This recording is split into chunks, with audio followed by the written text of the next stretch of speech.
Ezra గ్రంథము, దేవుని పరిశుద్ధ గ్రంథంలో నుండి ఎజ్రా గ్రంథము, ఎజ్రా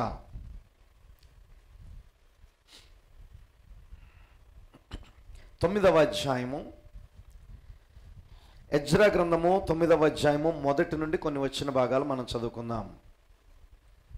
దేవుని పరిశుద్ధ గ్రంథంలో నుండి ఎజ్రా గ్రంథము 9వ అధ్యాయము మొదటి నుండి కొన్ని వచనాలు. ఈ సంగతులు సమాప్తమైన తర్వాత పెద్దలు నా యొద్దకు వచ్చి, ఇశ్రాయేలీయులను, యాజకులను, లేవీయులను, కనానీయులను, హిత్తీయులను, పెరిజ్జీయులు, యెబూసీయులు, అమ్మోనీయులు, మోయాబీయులు, ఐగుప్తీయులు, అమోరీయులు అను దేశపు జనములలో నుండి తమ్మును తాము వేరుపరచుకొనక వారు చేయు అసహ్యమైన కార్యములను తామే చేయుచు, వారి కుమార్తెలను పెండ్లి చేసుకొనుచు, తమ కుమారులకును తీసుకొనుచు, పరిశుద్ధ సంతతిగా ఉండవలసిన తాము ఆ దేశపు జనులతో కలుసుకొనిన వారైరి.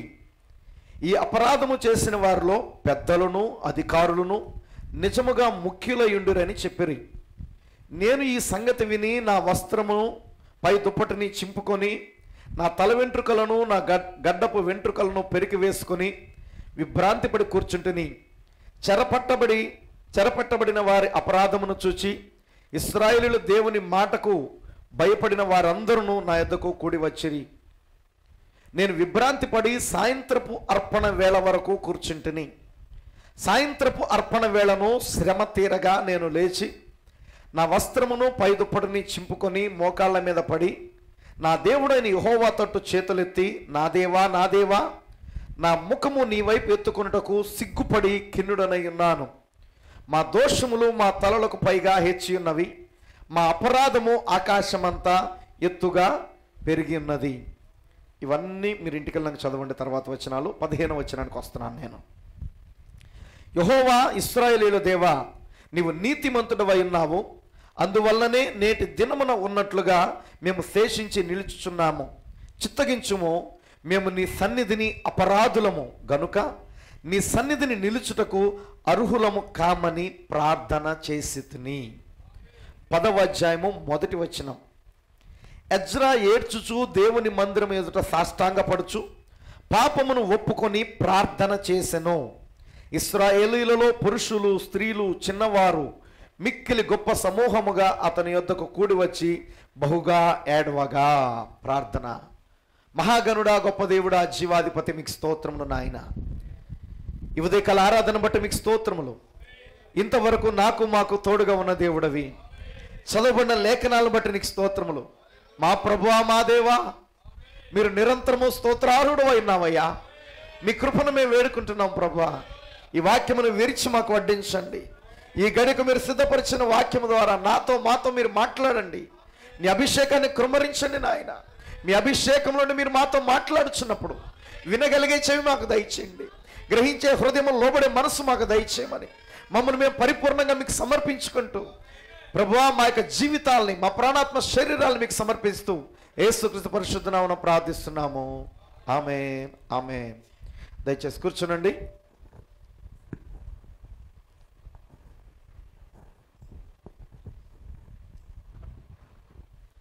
దేవుని పరిశుద్ధ నామమునకు స్తోత్రం కలుగును గాక. హల్లెలూయా. 1:10 అయింది. ఆమేన్. 2:10 నుండి 2:30 లోపు ముగించుకుందాం దేవుని చిత్తమైతే. హల్లెలూయా. దేవుని నామానికి మహిమ కలుగును గాక. మరి నిజంగా ప్రియులారా, నిజంగా దేవుడు మన అందరిని కూడా దీవించును గాక.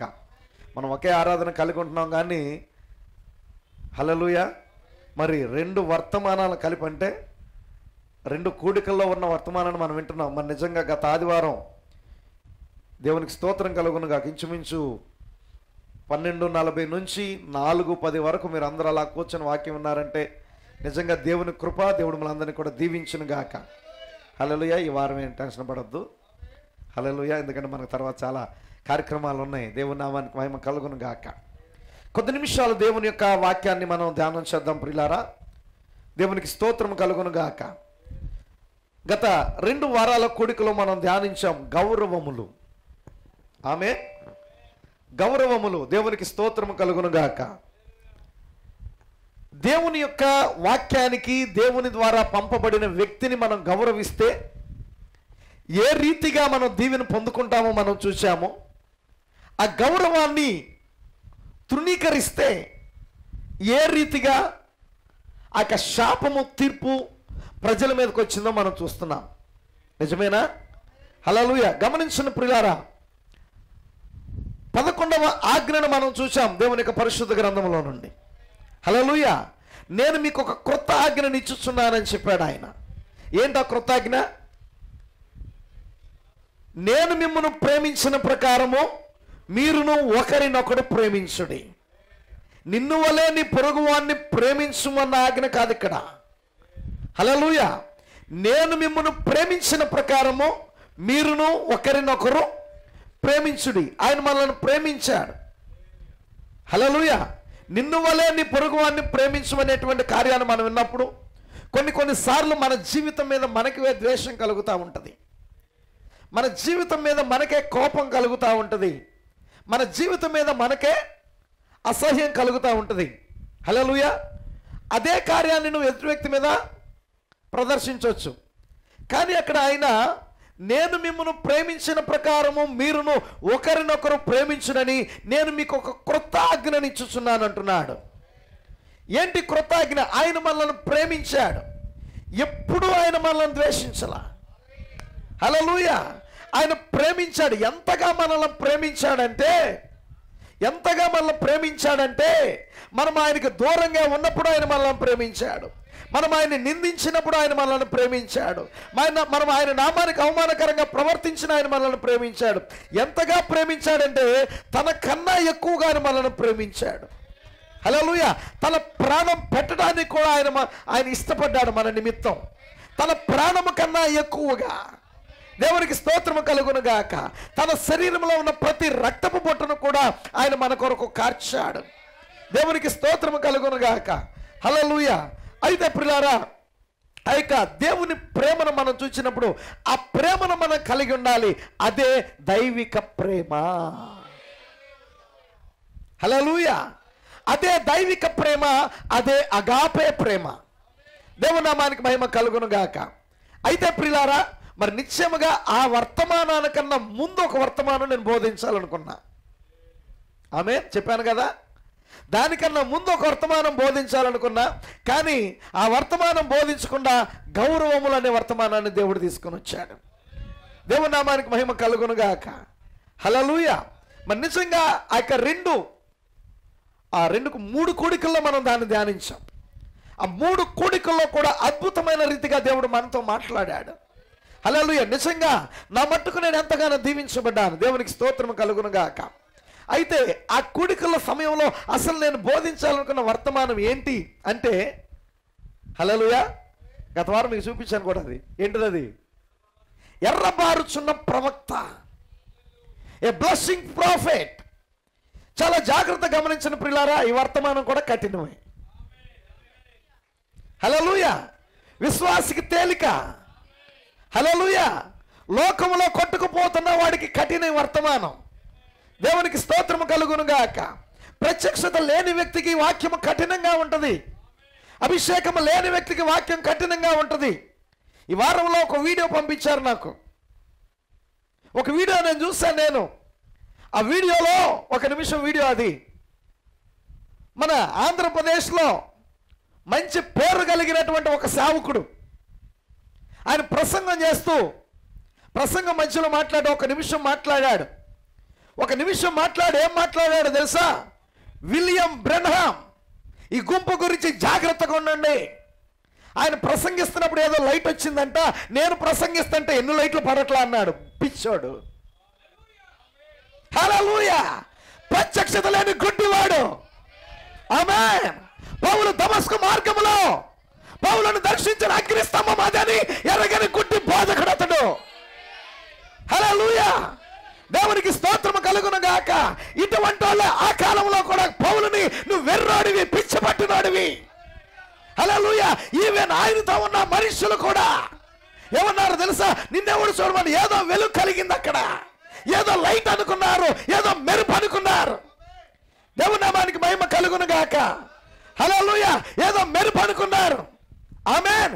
ఏదో వారికి ఇష్టం వచ్చినట్టుగా మాట్లాడారు. కానీ అది అగ్నిస్తంభం అన్న సంగతి పౌలుకు తెలుసు. అది అగ్నిస్తంభం అన్న సంగతి పౌలు యొక్క సువార్తను ఎరిగిన వారికి తెలుసు. అది అగ్నిస్తంభం అన్న సంగతి తిమోతికి తెలుసు. అది అగ్నిస్తంభం అన్న సంగతి కొరింథులో ఉన్న సంఘానికి తెలుసు. అది అగ్నిస్తంభం అన్న సంగతి ఎఫెసులో ఉన్న సంఘానికి తెలుసు. అది అగ్నిస్తంభం అన్న సంగతి ఫిలిప్పులో ఉన్న సంఘానికి తెలుసు. అది అగ్నిస్తంభం అన్న సంగతి లవోదికలో ఉన్న వారికి తెలుసు. హల్లెలూయా.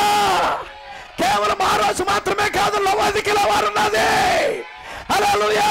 పౌలు పత్రికలో రాస్తున్నాడు, లవోదికయ వారి కొరకును శరీర రీతిగా నా ముఖము చూడని వారి కొరకు. వారెవరో తెలుసా? శరీర రీతిగా పౌలు ఎరకపోయినా ఉన్న లవోదికయ వారెవరో తెలుసా? ఉన్నారా? వారెవరన్నా మనమే.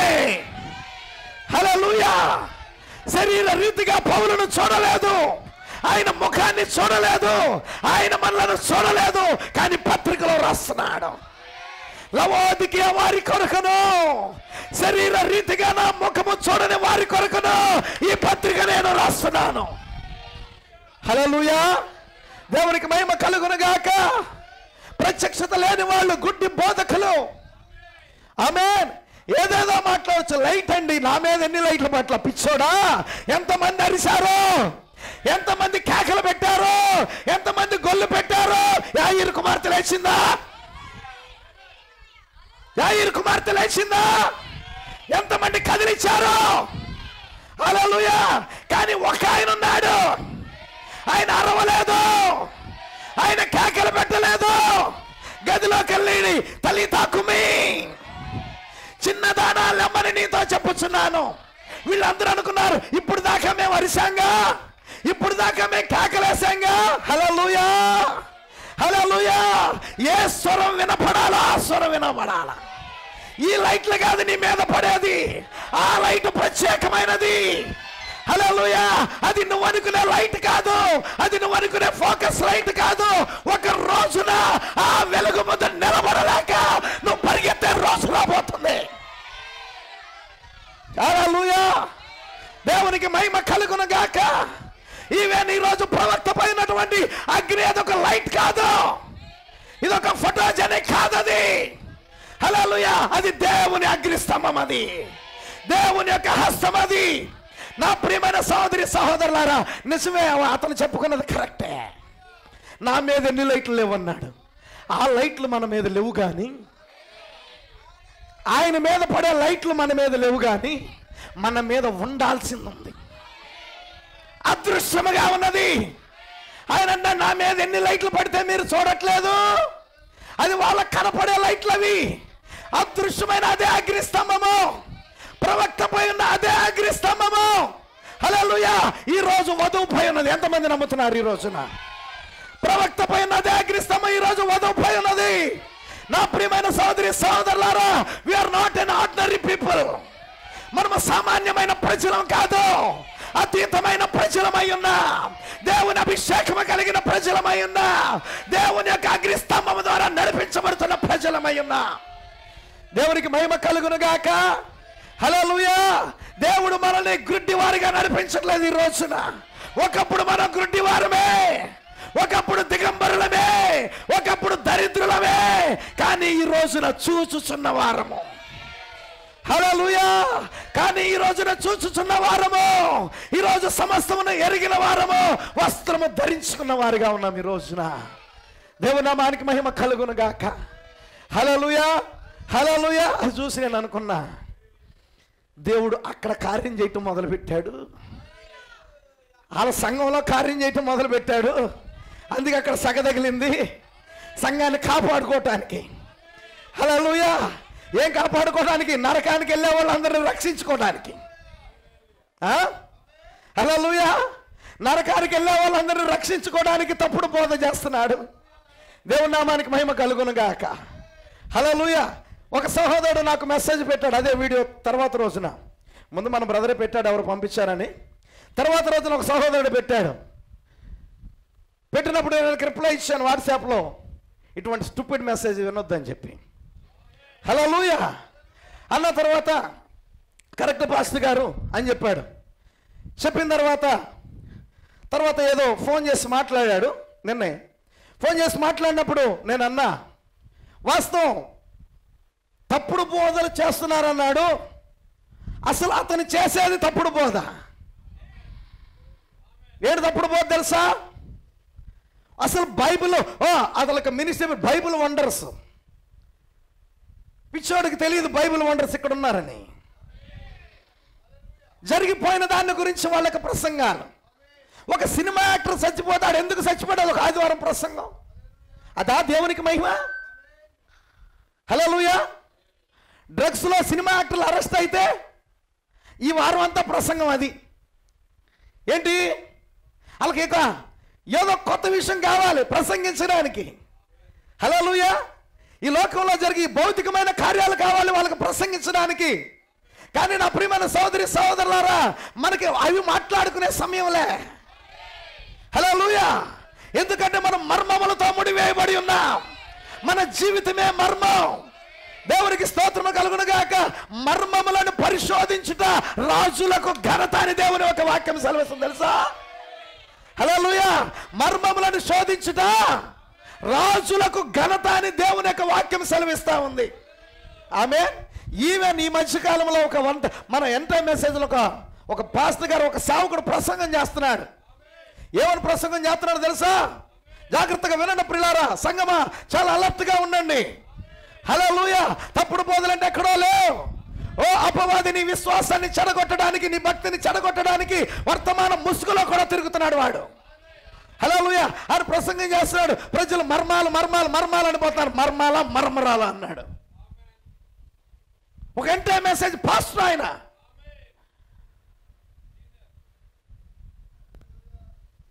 హల్లెలూయా. లైవ్ లో విన్నాను నేను ఆ కార్యాన్ని. అసలు వెనకాలే మేఘం పెట్టుకున్నాడు. ఏంటిదండి ఇది? మర్మమేనా? వెనకాల పెట్టుకునేది ఒకటి, మాట్లాడేది ఒకటి. వింటున్నారా ప్రియులారా? వెనకాల ఉన్నది ఏంటిది? ఇది లోకానికి మర్మం. మరి ఆయనకి హల్లెలూయా. కొంతమంది సేవకులు కాన్ఫరెన్స్, ఒక నలుగురు సేవకులు మాట్లాడుకుంటున్నాం. ఇది జరిగిన తర్వాత మర్మరాలు అన్నాడు ఆయన. ఇంతకుముందు ఒకసారి అన్నాడు, అది తెలుసు నాకు. మరలా మొన్న శుక్రవారం కాక అంతకుముందు శుక్రవారం మర్మరాలు అన్నాడు. ఇలాగన్నాడంటే నాకు జ్ఞాపకం వచ్చింది. మర్మరాలు ఎవరికి పెడతారో తెలుసా? ఒకటి పిల్లలకు పెడతారు, తినడానికి ఈజీగా ఉంటుందని. నేను అనుకున్నా, ఒకటి ఈయన పిల్లోడై ఉండాలి. హల్లెలూయా. రెండోది మర్మరాలు ఎక్కడ పెడతారో తెలుసా? ఆయన దచ్చన్న ఉండాలి. హల్లెలూయా. ఆయనకి మర్మరాలు, కానీ మనకు మర్మాలు. హల్లెలూయా. గమనించండి ప్రియులారా, ఆయనకి మర్మరాలు, మనకు మర్మాలు. మర్మములు ధ్యానించడం అనేది రాజులకు ఘనతది. ఆమేన్. ఎవరా రాజులు? ఎవరా రాజులని యాజక సమూహం?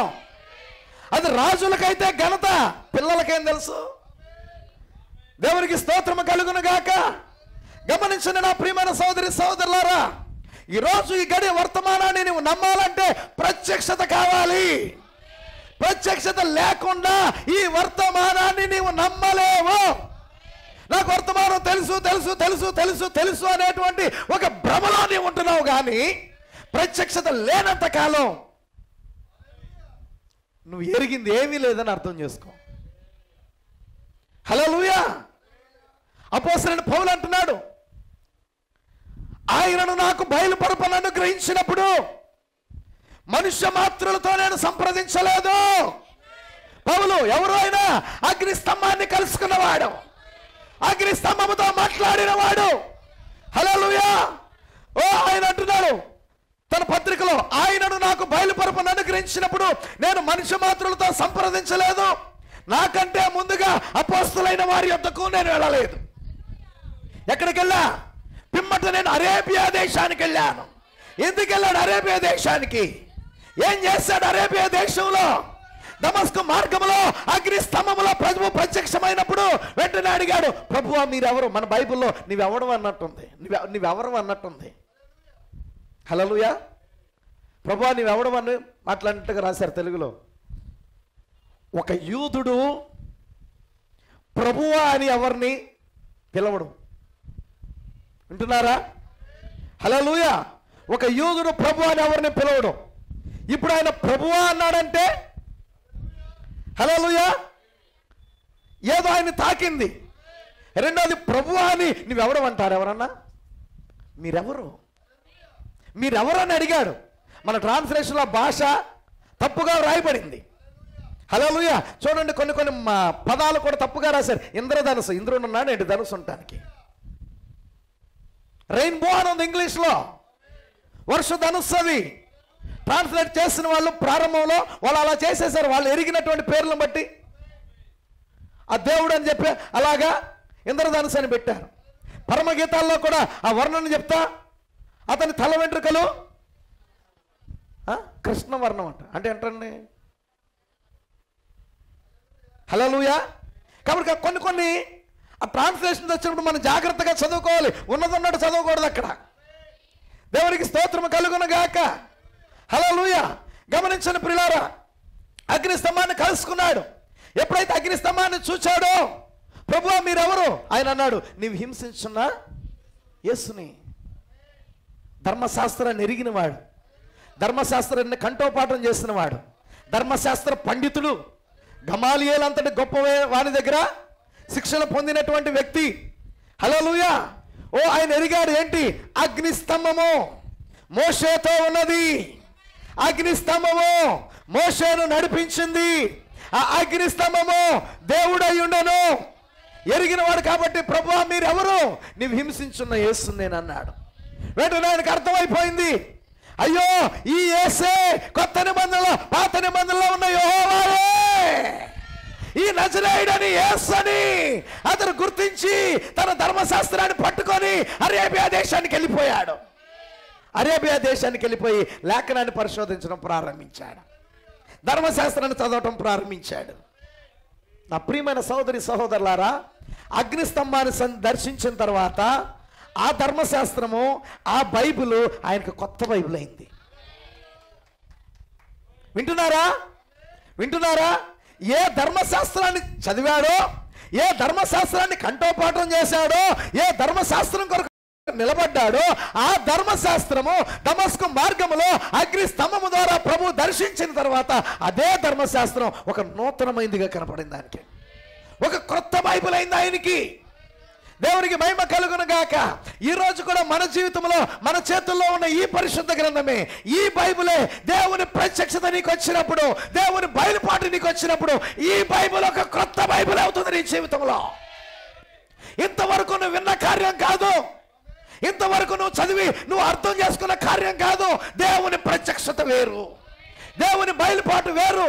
కారణం ఏంటి? ఆ రోజు బైబిల్ని చేతిలో పట్టుకున్న వాళ్ళే, మోషే ధర్మశాస్త్రాన్ని చేతిలో పట్టుకున్న వాళ్ళే నిత్యముగా ఆ లేఖనంలో చెప్పబడిన రీతిగా ప్రభు వారు ముందుకు వస్తే నువ్వు దయ్యాను అన్నారు, నువ్వు బయల్జెబూబు అన్నారా? హల్లెలూయా. కానీ ఇప్పుడు ఆ బయల్జెబూబు అన్నటువంటి వాళ్ళతో ఏకీభవించినటువంటి వాళ్ళ బోధకు సమ్మతించిన పౌలు ఇప్పుడు ధర్మశాస్త్రం చదువుతుంటే క్రొత్త బైబిల్గా ఉంది. ఇప్పుడు అది ఏ పౌలా ఏంటయ్యా మేము చెప్పిన దాంతో నువ్వు ఏకీభవించావుగా. మీరు ఏ బైబిల్ చదువుతున్నారు అదే బైబిల్ నేను చదువుతున్నా. కానీ హల్లెలూయా, మీ బయలుపాటు వేరు, నా బయలుపాటు వేరు. దాన్ని ఇందాక మనం విన్నాం కదా, అగ్రిప్ప రాజా ఆ పరలోక దర్శనానికి నేను అవిధేయుడను కాక. ఆ పరలోక దర్శనంలో ఏముంది? దేవుని యొక్క ప్రత్యక్షత, దేవుని యొక్క బయలుపాటు. నా ప్రియమైన సోదరి సోదరులారా, ఈరోజు దేవుడు వాక్య దర్శనాన్ని మనకిచ్చాడు. వాక్య దర్శనము, వాక్య బయలుపాటు మనకు కలిగినప్పుడు ప్రియులారా పరిపూర్ణమైన ప్రత్యక్ష దేవుడు మనకిస్తున్నాడు, పరిపూర్ణమైన బయలుపాటును దేవుడు మనకిస్తున్నాడు. దేవుని నామానికి మహిమ కలుగును గాక. హల్లెలూయా. నిజంగా ఆ అగ్నిస్తంభాన్ని ఆయన విడిచిపెట్టలేదు. అగ్నిస్తంభం కనపడి ఆ రోజున పౌలుకి అగ్నిస్తంభం కనపడింది. తర్వాత ఏమైంది?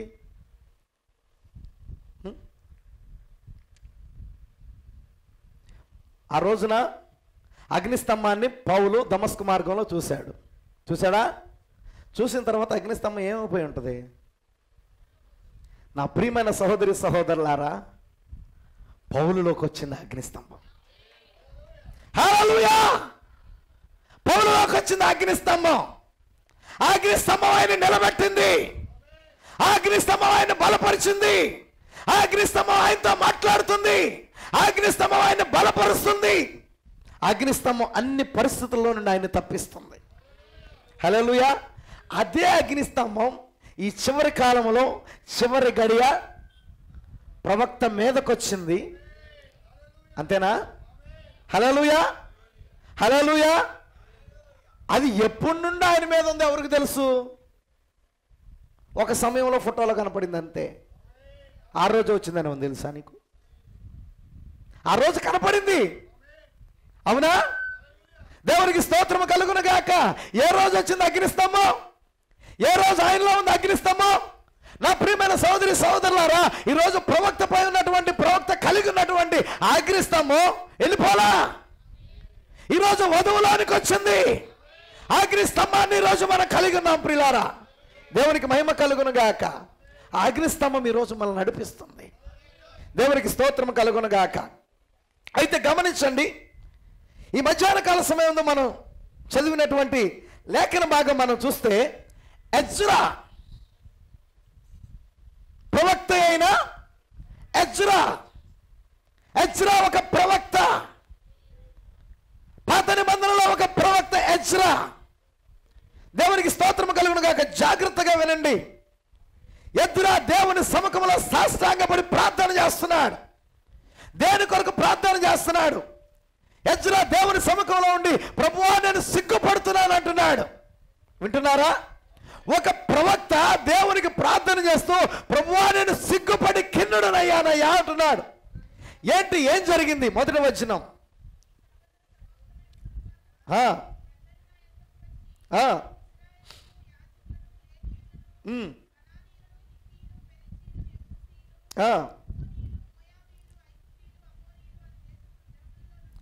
అను దేశపు జనములలో నుండి, ఇంకా నేను ఒక్క మాటలో చెప్పాలంటే, ఈ లోకపు జనములలో నుండి తమ్మును తాము వేరుపరచుకొనక. వింటున్నారా? ఇశ్రాయేలు జనాంగము లోకపు జనాంగములో నుండి తమ్మును తాము వేరుపరచుకొనక వారు చేయు అసహ్యమైన కార్యములను, ఆ అన్యులు చేసే అసహ్యమైన కార్యములను తామే చేయుచు వారి కుమార్తెలను పెళ్లి చేసుకొనుచు, అన్యుల యొక్క కుమార్తెలను పెళ్లి చేసుకుంటున్నారు. అన్యుల కుమార్తెలను పెళ్లి చేసుకుంటున్నారు. వాళ్ళు పెళ్లి చేసుకున్నారు. వాళ్ళ పిల్లలకు కూడా అన్యుల కుమార్తెలను పెళ్లి చేస్తున్నారు.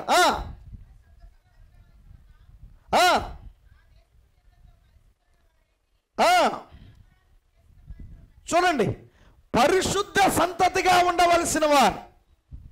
నా ప్రియమైన సహోదరి సహోదరులారా, జ్ఞాపకం ఉంచుకోండి. ఎజ్రా ఒక ప్రవక్త. అక్కడున్న ప్రజలు ఇశ్రాయేలు ప్రజలు. ఆమేన్. ఇప్పుడు కొద్దిసేపు మనం అందరం ఎజ్రా గ్రంథంలోకి వెళ్దాం. ఆ అధ్యాయంలో మనం వెళ్దాం. అక్కడున్న ఇశ్రాయేలీలు మనం అనుకుందాం. ఆ ఎజ్రా ప్రవక్త మన ప్రవక్త అనుకుందాం. ఆమేన్. వింటున్నారా?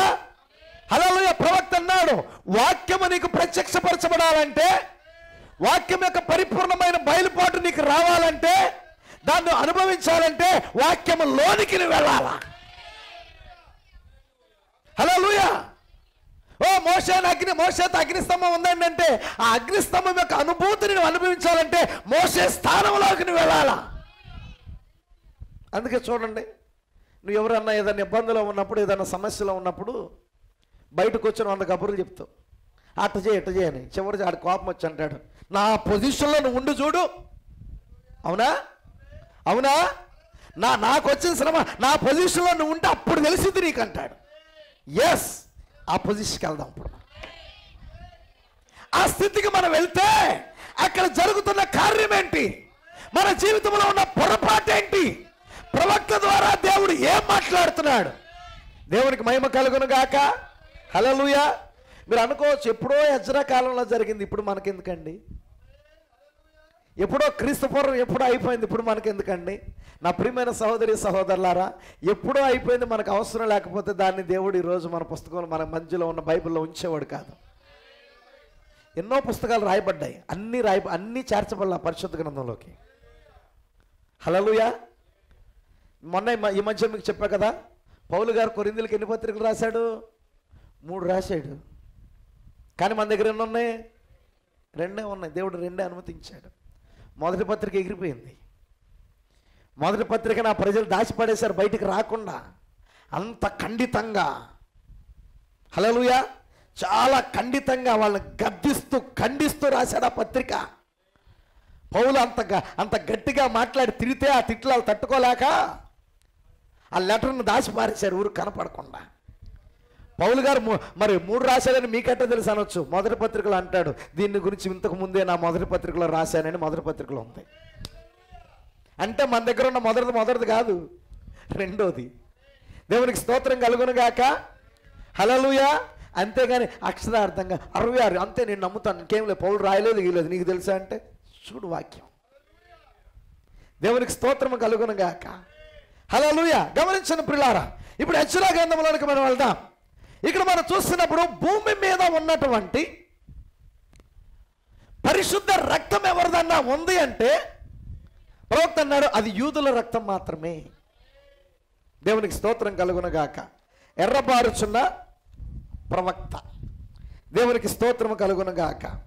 నేడు భూమి మీద పవిత్రమైన రక్తం ఏదైనా ఉన్నది అంటే అది ఆ వంశావళి, ఆ పవిత్రమైన రక్తము కలిగిన వంశావళి ఏదన్నా ఉందంటే అది యూదుల యొక్క వంశావళి మాత్రమే. యూదుల వంశావళి మాత్రమే. వారు ఇంకా మెస్సియా కొరకు ఎదురు చూస్తున్నారు. ఏ ఇశ్రాయేలీయుడు కూడా ఎన్నడూ ఒక అన్యురాల్ని వివాహం చేసుకోకూడదు. ఆమేన్. ఏ ఇశ్రాయేలీయుడు కూడా అన్యురాల్ని వివాహం చేసుకోకూడదు. ఎందుకంటే వారి యొక్క రక్త సంబంధము వంశావళి పరిశుద్ధంగా ఉండాలి. రక్త సంబంధమైన వంశావళి పరిశుద్ధంగా ఉండాలి. నేటి వరకు యూదుల యొక్క వంశావళి పవిత్రమైంది. హల్లెలూయా. అయితే వారి యొక్క కన్నులకు గుడ్డితనం కలిగి చేయబడ్డాయి. ఎందుకనగా మనము క్రీస్తు ద్వారా పశ్చాత్తాపపడ్డానికి. వారి గుడ్డితనం ఎందుకో తెలుసా? మనకు రక్షణ ప్రకటించబడటానికి మాత్రం కాదండి. కేవలం మనకు రక్షణ ప్రకటించబడటానికి మాత్రం కాదు. ప్రకటించబడినంత మాత్రాన ప్రయోజనం లేదు. ప్రకటించబడిన దాన్ని చేర్చుకొని పశ్చాత్తాపడటానికి. హల్లెలూయా. దేవుడు వారికి ఎందుకు గుడ్డితనం కలిగజేశాడంటే మనం పశ్చాత్తాపడినట్లుగా ఒక అవకాశాన్ని దేవుడు మనకి ఇవ్వటానికి ఇశ్రాయేలీయులకు గుడ్డితనం కలిగజేశాడు. దేవుడు ఒక అవకాశం ఇచ్చాడు ప్రియులారా. మనకి దేవుడు మనకు ఒక అవకాశం ఇచ్చాడు. నువ్వు మనుషులకి కొన్ని విషయాలు అవకాశం ఇస్తూ ఉంటావు. అవకాశం ఇచ్చిన తర్వాత అవకాశాన్ని సద్వినియోగం చేసుకోకపోతే గెడౌట్ అంటాం అంతే. దేవుడు అవకాశం ఇచ్చాడు మనకి ఈ రోజున దేవుడు మనకు ఒక అవకాశం ఇచ్చాడు. కృప పొందుకునే అవకాశం ఇచ్చాడు. రక్షణ పొందుకునే అవకాశం ఇచ్చాడు. మన జీవితాల్లో పశ్చాత్తాపపడే అవకాశం ఇచ్చాడు. దేవునికి స్తోత్రము కలుగును గాక. అయితే ఇక్కడ మనం చూస్తున్నప్పుడు ఎజ్రా కాలంలో మనం చూస్తున్నప్పుడు ఇశ్రాయేలీయుల యొక్క సంతతి వారు భ్రష్టులైపోయారు. వారు మోయాబు స్త్రీలతో, అమోరీల స్త్రీలతో, పెరిజీల స్త్రీలతో, చుట్టుపక్కల ఉన్న అనేక జాతులతో వారు మిశ్రమమైపోయి వారిని వివాహం చేసుకున్నారు. వారు వివాహం చేసుకోవడమే కాకుండా అన్ని జనులైన స్త్రీలతో వారు వ్యభిచరించడం ప్రారంభించారు. వారు అసలైన రక్త సంబంధమైన వంశావళిని అపవిత్రం చేయటం ప్రారంభించారు. పవిత్రమైన వంశావళిని వారు అపవిత్రం చేయటం ప్రారంభించారు. ఆ యొక్క కార్యం ఎలాగుందంటే ఈ రోజున అక్కడ ఎజ్రా కాలంలో జరిగిన ఆ కార్యము ఎలాగుందంటే ఈ రోజున సంఘం గురించి మాట్లాడుతున్నాడు ప్రవక్త. ఎలా ఉందంటే లౌకికమైన విషయాలను మనం ఖండిస్తూ బోధించే బోధల నుండి మరియు దేవుడు సంఘము కొరకు నియమించిన క్రమము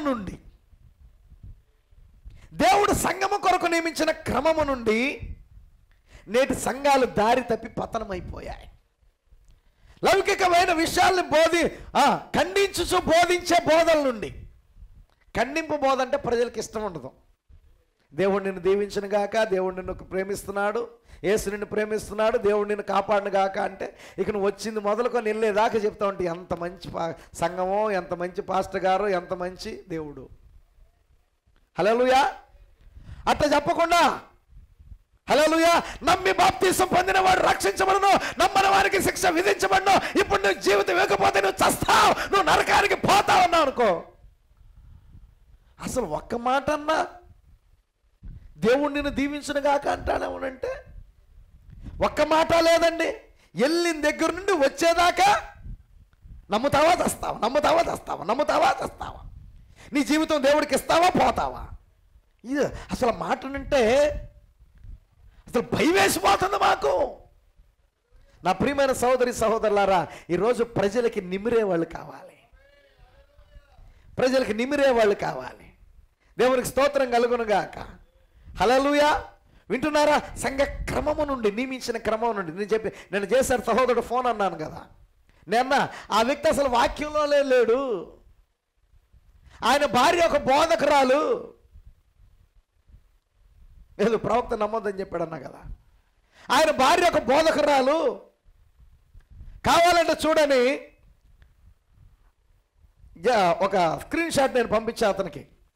అందులో అలా యూట్యూబ్లో కొట్టగానే వచ్చింది తెలుసా, నువ్వు దేవుణ్ణి ఎరిగినట్లయితే చేయవలసిన కార్యాలు ఏంటంట, నువ్వు దేవుణ్ణి తెలుసుకున్నట్లయితే చేయాల్సిన కార్యాలేంటి, దేవునికి స్తోత్రం కలుగును గాక అని టైటిల్ పెట్టింది అమ్మగారు. నేనన్నా ఏమో దేవుణ్ణి తెలుసుకుంటే ముందు స్టేజ్ దిగిద్ది, నిజమా కాదా? ఏమో దేవుని తెలుసుకుంటే ముందు స్టేజ్ దిగిద్ది. సంఘములో స్త్రీ మాట్లాడట వాక్యమేనా, పౌలేనా? అగ్నిస్తంభాన్ని లైట్ అనే వాడికి పౌలు బోధ ఏం అర్థమైందిలేండి. హల్లెలూయా. అగ్నిస్తంభాన్ని పట్టుకొని లైట్ అని బోధించేవాడికి పౌలు గారి బోధ ఏమర్థమైంది? ఎందుకంటే పౌలు గారి బోధ అగ్నిస్తంభం ద్వారా రాయబడింది కదా. దేవునికి స్తోత్రము కలుగును గాక. హల్లెలూయా. గమనించిన ప్రియులారా, దేవుణ్ణి తెలుసుకుంటే నువ్వు ఎలాంటి పనులు చేయగలవు, ఆ టైటిల్ అన్నమాట. దేవుణ్ణి తెలుసుకుంటే నువ్వు ఎలాంటి పనులు చేయగలవు ఆమెకు చెప్పాలి. నువ్వు దేవుడు నిజంగా తెలుసుకుంటే నువ్వు స్టేజ్ దిగి హల్లెలూయా దయ్యపు స్థానంలో నుండి ఆమె ఒక దయ్యంగా వ్యవహరిస్తున్న నీవు, ఆ రీతిగా నిన్ను వ్యవహరింపజేస్తున్న నీ భర్త, గొప్ప సావకుడుగా చెప్పుకుంటున్న నీ భర్త, వింటున్నారా? హల్లెలూయా. మొదట మీరు దిగాలి స్టేజి. నిజంగా దేవుణ్ణి తెలుసుకుంటే మీరు చేయాల్సిన పనిలో మీరు పశ్చాత్తాపపడాలి. మొట్టమొదట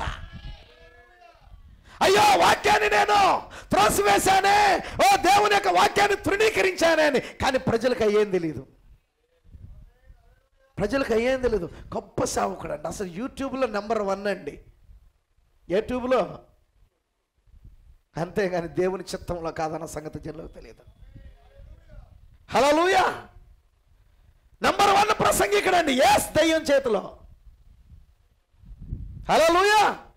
నా ప్రియమైన సోదరి సోదరులను ఉన్నది ఉన్నట్టుగా మాట్లాడుతున్నా, నిజమా కాదా? హల్లెలూయా. దేవునికి స్తోత్రం. ఏం చేయాలా? హల్లెలూయా. చేసేది ఏమీ లేదు. ప్రభువా నీ చిత్తం అయితే వాడు కన్నులు తెరువు, కన్నులు తెరిచి ఆ నరక పాత్రుడు కాకుండా తప్పించిన ఆయన. హల్లెలూయా. వారు వెళ్ళరు, వెళ్ళే వాళ్ళని నమ్మరు, నమ్మే వాళ్ళని. హల్లెలూయా. ఎవరిల్లు ప్రభు కాలంలో కూడా ఉన్నారు. వేషధారులారా, శాస్త్రులారా, పరిసయ్యులారా. ఈరోజు శాస్త్రులు పరిసయ్యులు ఎవరో తెలుసా? హల్లెలూయా. నా ప్రియమైన సోదరి సోదరులారా, ఈరోజు శాస్త్రులు పరిసయ్యులు ఎవరో తెలుసా? ఆమేన్. హల్లెలూయా. మన మధ్యలో ఉన్న శాస్త్రులు పరిసయ్యులు ఎవరో తెలుసా? హల్లెలూయా. రాజమండ్రి జాన్ వేసిలో ఒకడు పిడి సుందర్రావు ఒకడు, కల్వరి యూనివర్సిటీ సతీష్ కుమార్ ఒకడు, జైపాల్ ఒకడు, జైపాల్ పిల్లలు. హల్లెలూయా. వాస్తవం ఇది. ఆమేన్. కాదంటారా? వాక్యం ముందుకు రావాలి. ఎవరైనా చెప్పుకుంటే ప్రతి పేరు వచ్చింది. లేని పేరు ఏళ్ల మీద చెప్పొచ్చు. అసలు వాళ్ళు ఎవరో కూడా మనకు తెలియకపోవచ్చు. వింటున్నారా? హల్లెలూయా. దెయ్యం ఏం మాట్లాడుదంటే ఇంత గొప్ప సేవ చేస్తున్నారు, ఇంత పరిచర్య చేస్తున్నారు వీళ్ళు లోకమంతా. నా ప్రియమైన సహోదరి సహోదరులారా, ఒక కార్యం గమనించండి. నోవాహు దినాల్లో జరిగినట్టుగానే మనిషి కుమారుని దినాల్లో జరిగింది. వాళ్ళు ప్రపంచవ్యాప్తంగా సువార్త చేస్తున్నారండి. మంచిది ప్రియులారా, వాళ్ళు ప్రపంచవ్యాప్తంగా చేస్తున్నారు. హల్లెలూయా. ఈ వర్తమానాన్ని దేవుడు ప్రపంచానికి ఇచ్చాడు. ప్రపంచవ్యాప్తంగా ప్రకటించబడుతుంది. దేవునికి స్తోత్రము కలుగును గాక. అయితే గ్రహించవలసిన కార్యం ఏంటో తెలుసా? ప్రపంచంలో ఉన్న సంఘాలన్నీ కలిసి, హల్లెలూయా. ఇప్పుడు నేను చెప్పిన వాళ్ళందరూ ఎప్పుడో తృణీకరించిన వాళ్ళు. వీళ్ళు నేను చెప్పిన వాళ్ళందరూ ఈ వర్తమానాన్ని ఎప్పుడో తృణీకరించిన వాళ్ళు. ప్రపంచంలో ఉన్న ఈ వీళ్ళందరూ కూడా యేసుక్రీస్తు ప్రభువు వారి కాలంలో ఉన్న ఈ శాస్త్ర పరిసయ్యులు అందరూ కూడా ఆయన బోధన తృణీకరించారు. నోవహు కాలంలో తృణీకరించారు. నా ప్రియమైన సహోదరి సహోదరులారా, నువ్వు నోవహు కాలంలో ఉండుంటే నోవహు కాలంలో ఎవరు బోధ వింటావు? చెప్పినంత తేలిక కాదు నోవహు బోధ వింటానని. హల్లెలూయా. మెజారిటీయా మైనారిటీయా? ప్రజలకు కావాల్సిన కూడా ఎక్కువ మంది, ఎంత 100 మంది వెళ్తున్నారంట సంఘానికి, 100 మంది వస్తున్నారంట మీటింగ్కి. దేవునికి స్తోత్రం కలుగును గాక. హల్లెలూయా. నోవహు గారేమో ఈ వీధి కోటాలు పెడుతున్నాడు. ఆమేన్. ప్రతి వీధిలో మాట్లాడుతున్నాడు. వెర్రోడు, పిచ్చోడు, ఆ వీధి అయిపోయింది, ఈ వీధికి వచ్చాడు, ఈ వీధి అయిపోయింది, ఆ వీధికి వెళ్ళాడు. హల్లెలూయా. ఏంటి అసలు ఏం బోధిస్తున్నాడు ఏమన్నా అర్థమవుతాం? వర్షం అంటే ఏమో పైన నీళ్ళు ఉన్నాయా? హల్లెలూయా. దేవునికి స్తోత్రం కలుగును గాక. వాళ్ళ బోధ అలాగుంటే ఈ రోజున మన బోధ ఎలాగుంది? దేవునికి స్తోత్రం కలుగును గాక. హల్లెలూయా. మన బోధ అంటే అగ్నిస్తంభం అంట, మేఘస్తంభం అంట, సబీనా కాన్యన్ అంట, రాజఖడ్గం అంట. ఏంది ఇవన్నీ? దేవునికి స్తోత్రం కలుగును గాక. ఏంటి అసలు ఈ మేఘం ఏంటి? దేవునికి స్తోత్రం కలుగును గాక. హల్లెలూయా. ఈ పక్షిరాజు ఏంటి? ఆ పావురం ఏంటి? హల్లెలూయా. ఒక డినామినేషన్ పాస్టర్ గారిని మేము ఒకసారి ఊరి నుండి వస్తా ఒకసారి ఆయన తెలిసిన ఆయన కలుద్దామని వెళ్ళాం. వెళ్ళిన తర్వాత మీ చర్చ్ ఎక్కడ? చర్చ్ ఫోటో చూసి మన అమ్మ చూశాడు. అది చూసి అది రీసెంట్గా ఇప్పుడు అందరికీ తెలిసిపోయింది కదా మన ఆంధ్రప్రదేశ్లో ఆ స్టారు. ఎందుకంటే ఒక రాజకీయ నాయకుడు పెట్టాడు కదా, పెట్టుకున్నాడు కదా, ఒక రాజకీయ నాయకుడు పెట్టుకున్నాడు లేదా? జనసేన ఆ నక్షత్రమే పెట్టుకున్నాడు. ఆయన అసలు ఎంత ఇదంటే ఆయన ఏమంటాడు? ఆయన కూడా మీ బ్రహ్మం ఏంటో అంటున్నాడు. అంటే ఈవెన్ డినామినేషన్లో ఉండే ఒక ఒక పాస్టర్ కూడా అది దావీదు నక్షత్రం అని తెలియకుండా ఎంత విచారకరం. హల్లెలూయా. అది దావీదు నక్షత్రం అని ఎరగకుండటం ఎంత విచారకరం. నేను అనుకున్నాను నిజంగా గుడ్డోళ్ళు వీళ్ళు. గుడ్డి వాళ్ళంటే ఇప్పుడు వాళ్ళు ఒప్పుకుంటారా? ప్రభు అన్నాడు మీరు గుడ్డివారయ్యుండి అంటే మేము గుడ్డోళ్ళమా, మమ్మల్ని గుడ్డోడు అంటావా అన్నారు. అని సార్ ప్రభు ఏమన్నాడు తెలుసా? మీరు గుడ్డివారు అయితే మీకు పాపం లేకపోవను, కానీ మీరు గుడ్డివారయ్యుండి చూచుచున్నామని చెప్పుకుంటున్నారు కాబట్టి మీ పాపం మీ మీద నిలిచిపోయింది అన్నాడు. ఇప్పుడు నేను చెప్పిన వాళ్ళందరూ గుడ్డోళ్ళు అంటే ఒప్పుకుంటారు? వాళ్ళు సంగతి తర్వాత కింద ఉన్న వాళ్ళు ఒప్పుకుంటారు ఏంటి? హల్లెలూయా. దేవునికి స్తోత్రము కలుగును గాక. వాస్తవం ప్రియులారా, సత్యం ఎప్పుడూ కూడా కఠినంగానే ఉంటుంది. ఆమేన్. ఇక్కడ ప్రవక్త చెప్తున్నాడు, దేవుడు సంఘము కొరకు నియమించిన క్రమము నుండి నేటి సంఘాలు దారి తప్పి పతనమైపోయాయి. దేవుడు సంఘము కొరకు నియమించిన క్రమం ఏంటి? దేవుడు సంఘము కొరకు నియమించిన క్రమం పెంతెకోస్తు దినాన పేతురు మాట్లాడుతున్నాడు, మీరు మారు మనసు పొంది పాప క్షమాపణ నిమిత్తం ప్రతి వాడు యేసుక్రీస్తు నామమున బాప్తిస్మం పొందుడి, అప్పుడు మీరు పరిశుద్ధాత్మను వరం పొందుదురు. ఈ వాగ్దానం మీకును మీ పిల్లలకును దూరస్తులైన వారికి అందరికీ అనగా ప్రభు అయిన మన దేవుడు తన యొద్దకు పిలిచిన వారందరికీ చెందును. వాక్యమేనా? బైబిలేనా? నమ్మాలా? ఎందుకు ఇట్లా యేసుక్రీస్తును బాప్తిస్తాం? యేసుక్రీస్తు నామమున సంఘాలు బాప్తిసం ఎందుకు ఇవ్వట్లా? చాలా మంది సమస్య ఏంటంటే యేసుప్రభు గొప్ప, శిష్యులు గొప్ప. మేము యేసుప్రభు చెప్పింది చేస్తున్నామండి. యేసుప్రభు ఏం చెప్పాడు? మత్తయి సువార్త 28:19లో మీరు తండ్రి యొక్క, కుమారుని యొక్క, పరిశుద్ధాత్మ యొక్క నామములోనికి బాప్తిసం ఇవ్వమని చెప్పాడు. కాబట్టి మేము అట్టాగే ఇస్తాం. నా ప్రియమైన సహోదరి సహోదరులారా, ఆయన ఎవరికి చెప్పాడు? అపోస్తలులకు చెప్పాడు. అపోస్తలు ఏం చేశారు?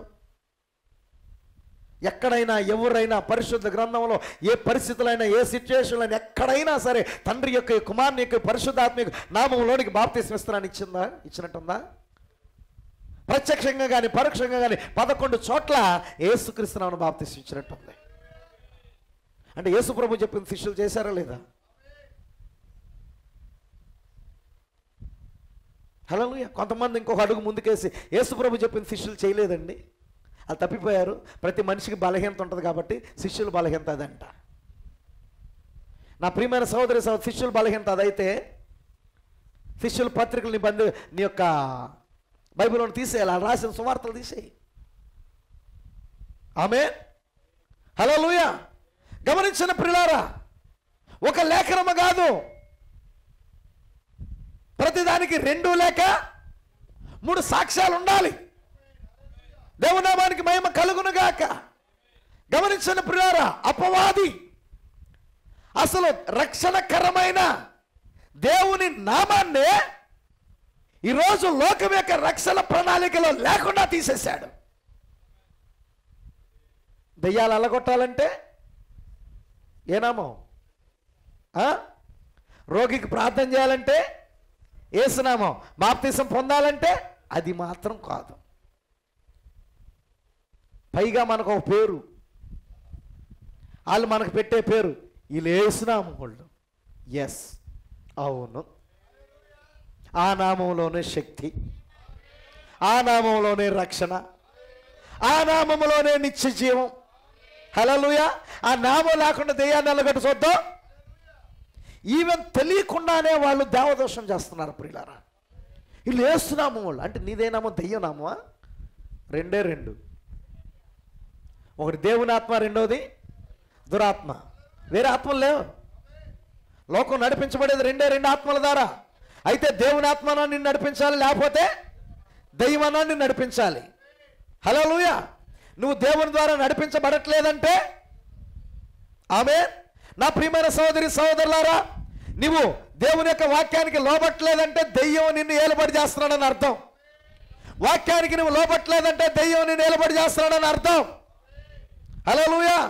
వాక్యానుసారంగా నువ్వు ప్రవర్తించలేకపోతున్నావు, జీవించలేకపోతున్నావు అంటే దెయ్యం నెత్తి మీదకి ఓ చక్కగా నిన్ను ఆడిస్తాడని అర్థం. హల్లెలూయా. ఏ నీతి నియమాల ద్వారా మనం జీవించాలో వాటిని తోసివేసి ఈ లోక కార్యాలతో సంఘం వ్యభిచరిస్తుంది. అది పూర్తిగా లోక కార్యాలతో మునిగిపోయి లోకముతో సంఘం సరసాలాడుతుందంట. హల్లెలూయా. అయితే గమనించిన పిల్లారా, ఎజ్రా ఎప్పటి వరకు వెయిట్ చేశారో చూడండి. 4వ వచనములో, చెరపట్టబడిన వారి అపరాధమును చూచి ఇశ్రాయేలుల దేవుని మాటకు భయపడిన వారందరూ నా యొద్దకు కూడి వచ్చిరి. నేను విభ్రాంతి పడి సాయంత్రపు అర్పణ వేళ వరకు కూర్చుంటిని. హల్లెలూయా. ఎప్పటి వరకు కూర్చున్నాడంట?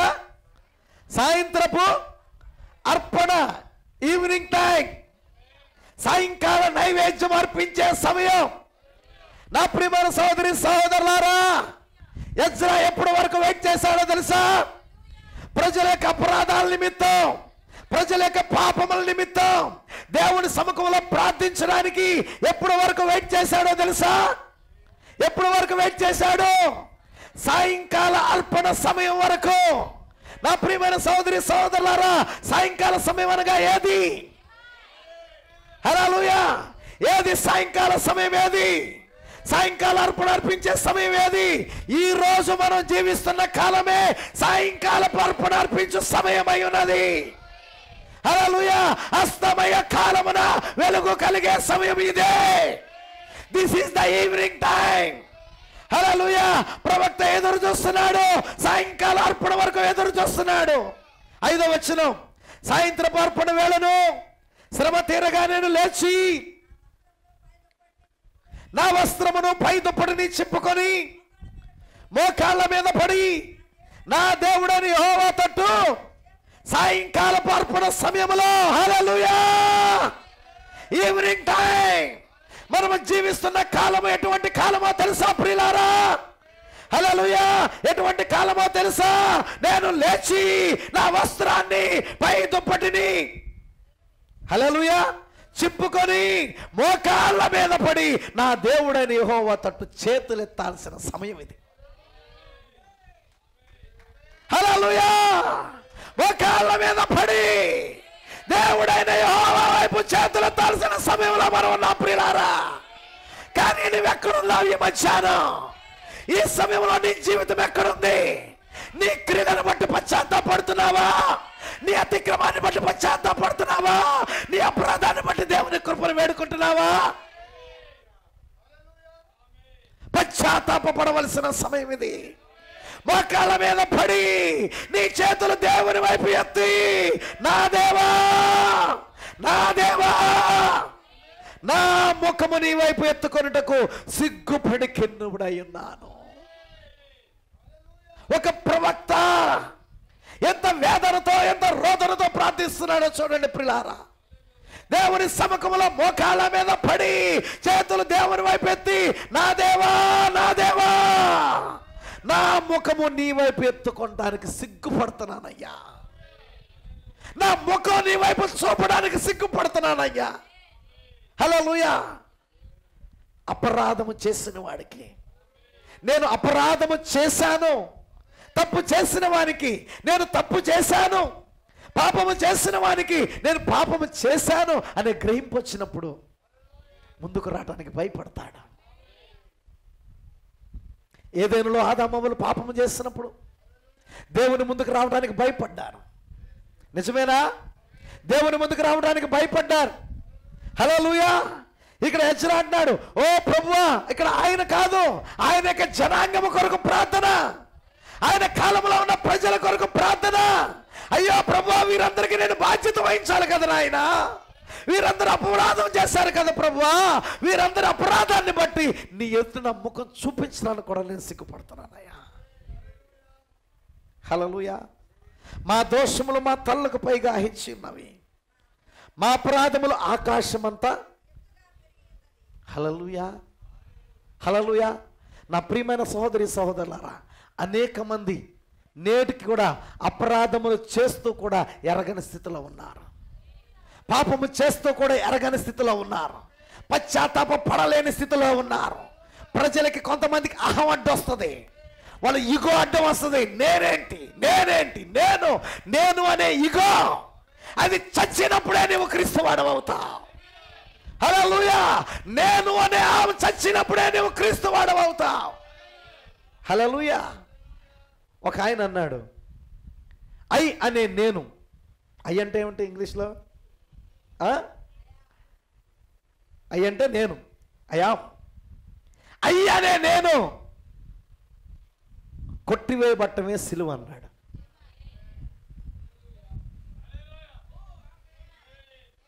హల్లెలూయా అడ్డకర్ర కాసేపు మర్చిపోండి, నిలువు కర్ర తీసుకోండి. ఐ నిజమేనా? ఐ అనే నేను కొట్టివేయబట్టమే సిలువ. నేను అనేది లేదు, జీవించేవాడు నేను కాదు పౌలు అంటున్నాడు. అందుకే నా అతిశయ కారణము సిలువ, సిలువను బట్టి నేను అతిశయపడుతున్నాను అంటున్నాడు పౌలు. నిజమేనా? నిజమేనా? ఏంటి సిలువ అంటే? సిలువ అంటే ఏంటి? ఐ అనే నేను కొట్టివేయబట్టమే సిలువ. హల్లెలూయా నిజంగా నీవు ఎప్పుడైతే నీ సిలువను ఎత్తుకుంటావో, ఎప్పుడైతే నీవు నీ సిలువను ఎత్తుకుంటావో, హల్లెలూయా నీదనేది ఏముండదు. జీవించేవాడు నేను కాదు, నేను కొట్టివేయబడ్డాను. క్రీస్తే నా యందు జీవిస్తున్నాడు, క్రీస్తే నా యందు జీవిస్తున్నాడు. దేవునికి మహిమ కలుగును గాక. నా ప్రియమైన సోదరి సోదరుడా, నువ్వు ఇంకా జీవిస్తున్నావా? నువ్వు జీవిస్తున్నావా? సిలువ లేదు నీకు, ఇంకా రక్షణ లేదు నీకు, ఇంకా నీ ఆలోచన పనిచేస్తుందా? నీ తలపు పనిచేస్తుందా? నీ ఉద్దేశాలు పనిచేస్తున్నాయా? నీవు పొందింది నిజమైన రక్షణ కాదా? నువ్వు చంపబట్టమే రక్షణ. హల్లెలూయా. నువ్వు అనేది గతించడమే రక్షణ. హల్లెలూయా. నిన్ను నువ్వు క్రీస్తుకు సమర్పించుకోవడమే రక్షణ. నా ప్రియమైన సహోదరి సహోదరులారా, ఇది ఆటలాడుకునే సమయం కాదు. హల్లెలూయా. ఇది లోకరీత్యలో నాట్యమాడే సమయం కాదు. ఆత్మలో ఆనందించే సమయం. మన జీవితంలో పశ్చాత్తాపపడవలసిన సమయం. మన శరీర క్రియలను బట్టి, మన పాప కార్యాలను బట్టి, హేయ కృత్యాలను బట్టి, అపరాధములను బట్టి మన పాత జీవితం చంపబడవలసిన సమయం. దేవుని కృపను బట్టి ముగ్గురు వచ్చారు వాళ్ళ చంపబట్టడానికి. హల్లెలూయా. ముగ్గురు వచ్చారు చంపబట్టడానికి. దేవునికి స్తోత్రం కలుగును గాక. హల్లెలూయా. ఆమేన్. యవ్వన కాలంలో ఉన్న సహోదరు వచ్చింది. హల్లెలూయా. దేవునికి స్తోత్రం కలుగును గాక. ఇద్దరు మన సహోదరులు వచ్చారు. ఏంటి? చంపబట్టడానికి. ఆమేన్.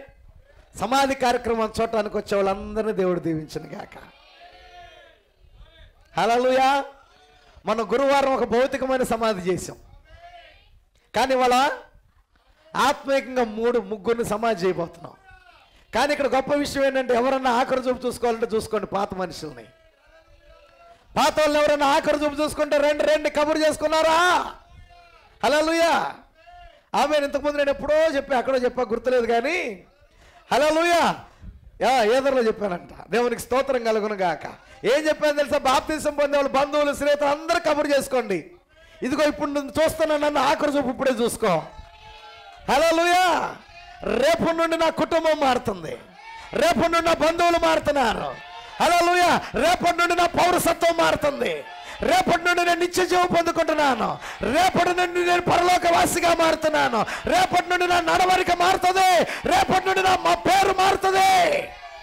హల్లెలూయా. రేపటి నుండి నేను క్రీస్తువాణ్ణి. హల్లెలూయా. సావు కబురు చెప్పుకోండి అందరికీ.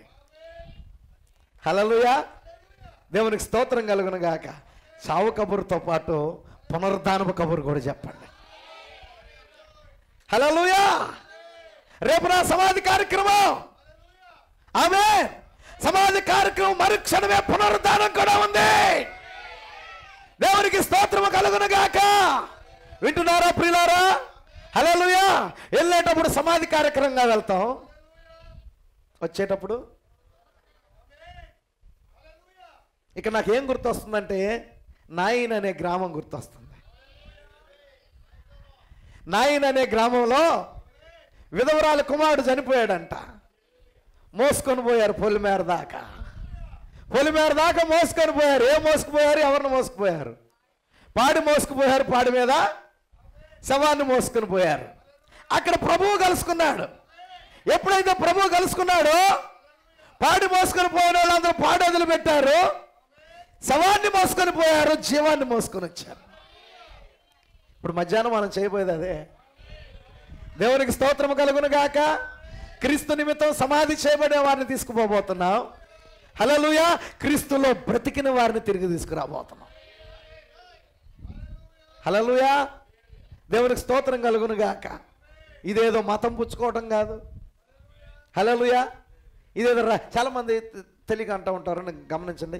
రక్షణ తీసుకోవటం అంటారు. రక్షణ తీసుకోవటం కాదు, రక్షణ పొందుకోవటం. ఆయన ఇస్తాడు, ఆయన నువ్వు పొందుకోవాలి. ఇది తీసుకుని ఈ చేతితో తీసుకునేది నువ్వు హృదయంలో పొందుకోవాలి దాన్ని. హల్లెలూయా. రక్షణ పొందుకోవాలి. దేవుని నామానికి మహిమ కలుగును గాక. హల్లెలూయా. రక్షణ నువ్వు పొందుకోవాలంటే మొదట నువ్వు చావాలి.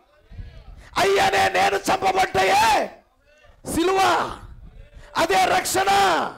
దేవునికి స్తోత్రము కలుగును గాక. హల్లెలూయా. పౌలు అక్కడ జ్ఞాపకానికి వస్తున్నాడు మనకి. జీవించేవాడు నేను కాదు, క్రీస్తే నా యందు జీవిస్తున్నాడు. క్రీస్తే నా యందు జీవిస్తున్నాడు. దేవునికి స్తోత్రము కలుగును గాక. అయితే ఆ రీతిగా తీర్మానం చేసుకున్నటువంటి, ఆ రీతిగా జీవించడానికి ఇష్టపడినటువంటి దేవుని కొరకు తీర్మానం చేసుకొని పిలువబడిన ప్రజలంట, హల్లెలూయా, కొద్ది కాలం రాగానే వేరుపరవలసిన ప్రజలు, లోకము నుండి వేరుపరచబడవలసినటువంటి ప్రజలు వేరు కాక లోకముతో ఐక్యమై లోకముతో వారు సరసాలాట ప్రారంభించారు. హల్లెలూయా.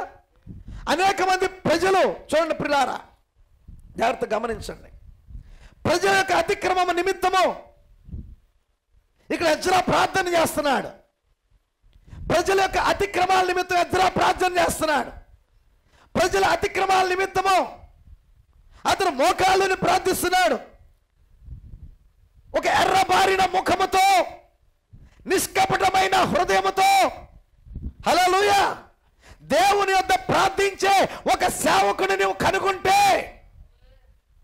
యథార్థమైన హృదయముతో, ఎర్రబారిన ముఖముతో, నిష్కపటమైన హృదయముతో నీ కొరకు, నీ కుటుంబము కొరకు ప్రార్థించే ఒక దేవుని సేవకుని నువ్వు కనుగొన్నప్పుడు, హల్లెలూయా, దాన్ని నువ్వు చూసినప్పుడు నువ్వు గ్రహించవలసిన కార్యం ఏంటో తెలుసా? ఒక ఉద్యమం ప్రారంభం కాబోతుందని వెరగాలంట. ఒక ఖండింపు బోధన నువ్వు చూసినప్పుడు,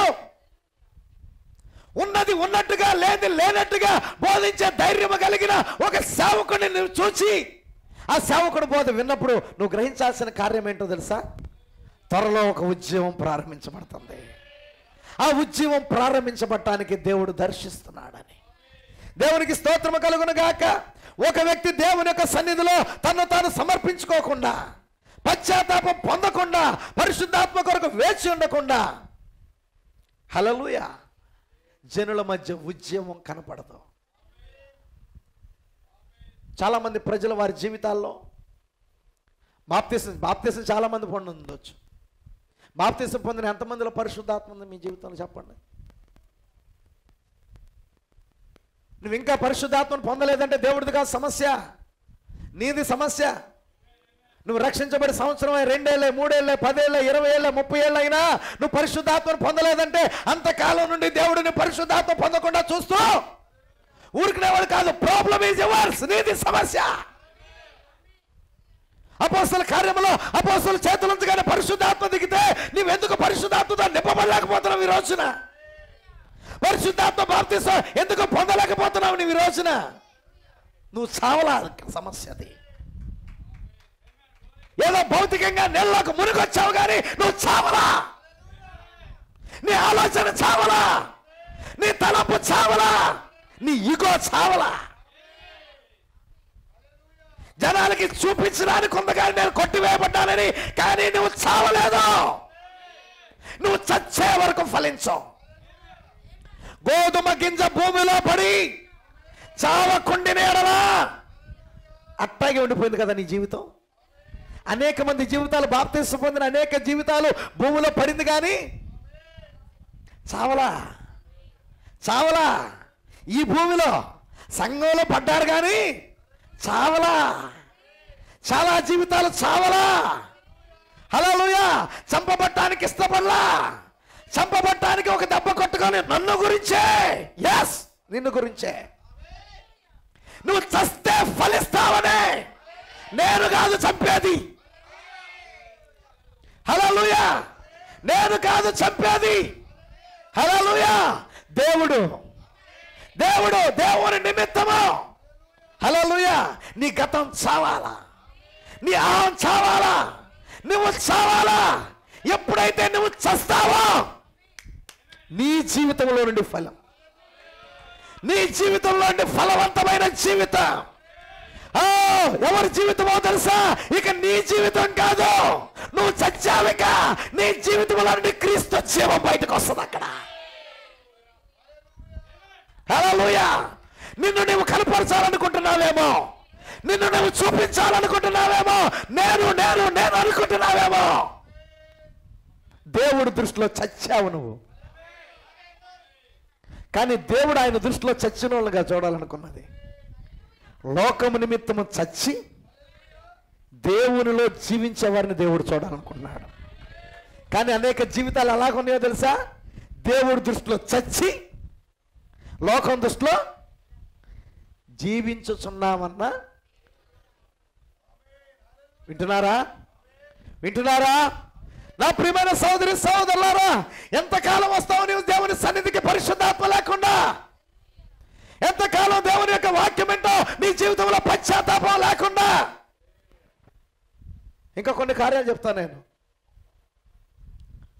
నీవు పరిశుద్ధాత్మ పొందని కారణాన్ని బట్టి, నీ జీవితంలో నువ్వు లోకము నిమిత్తం చావని కారణాన్ని బట్టి నీ కుటుంబం రావట్లేదేమో.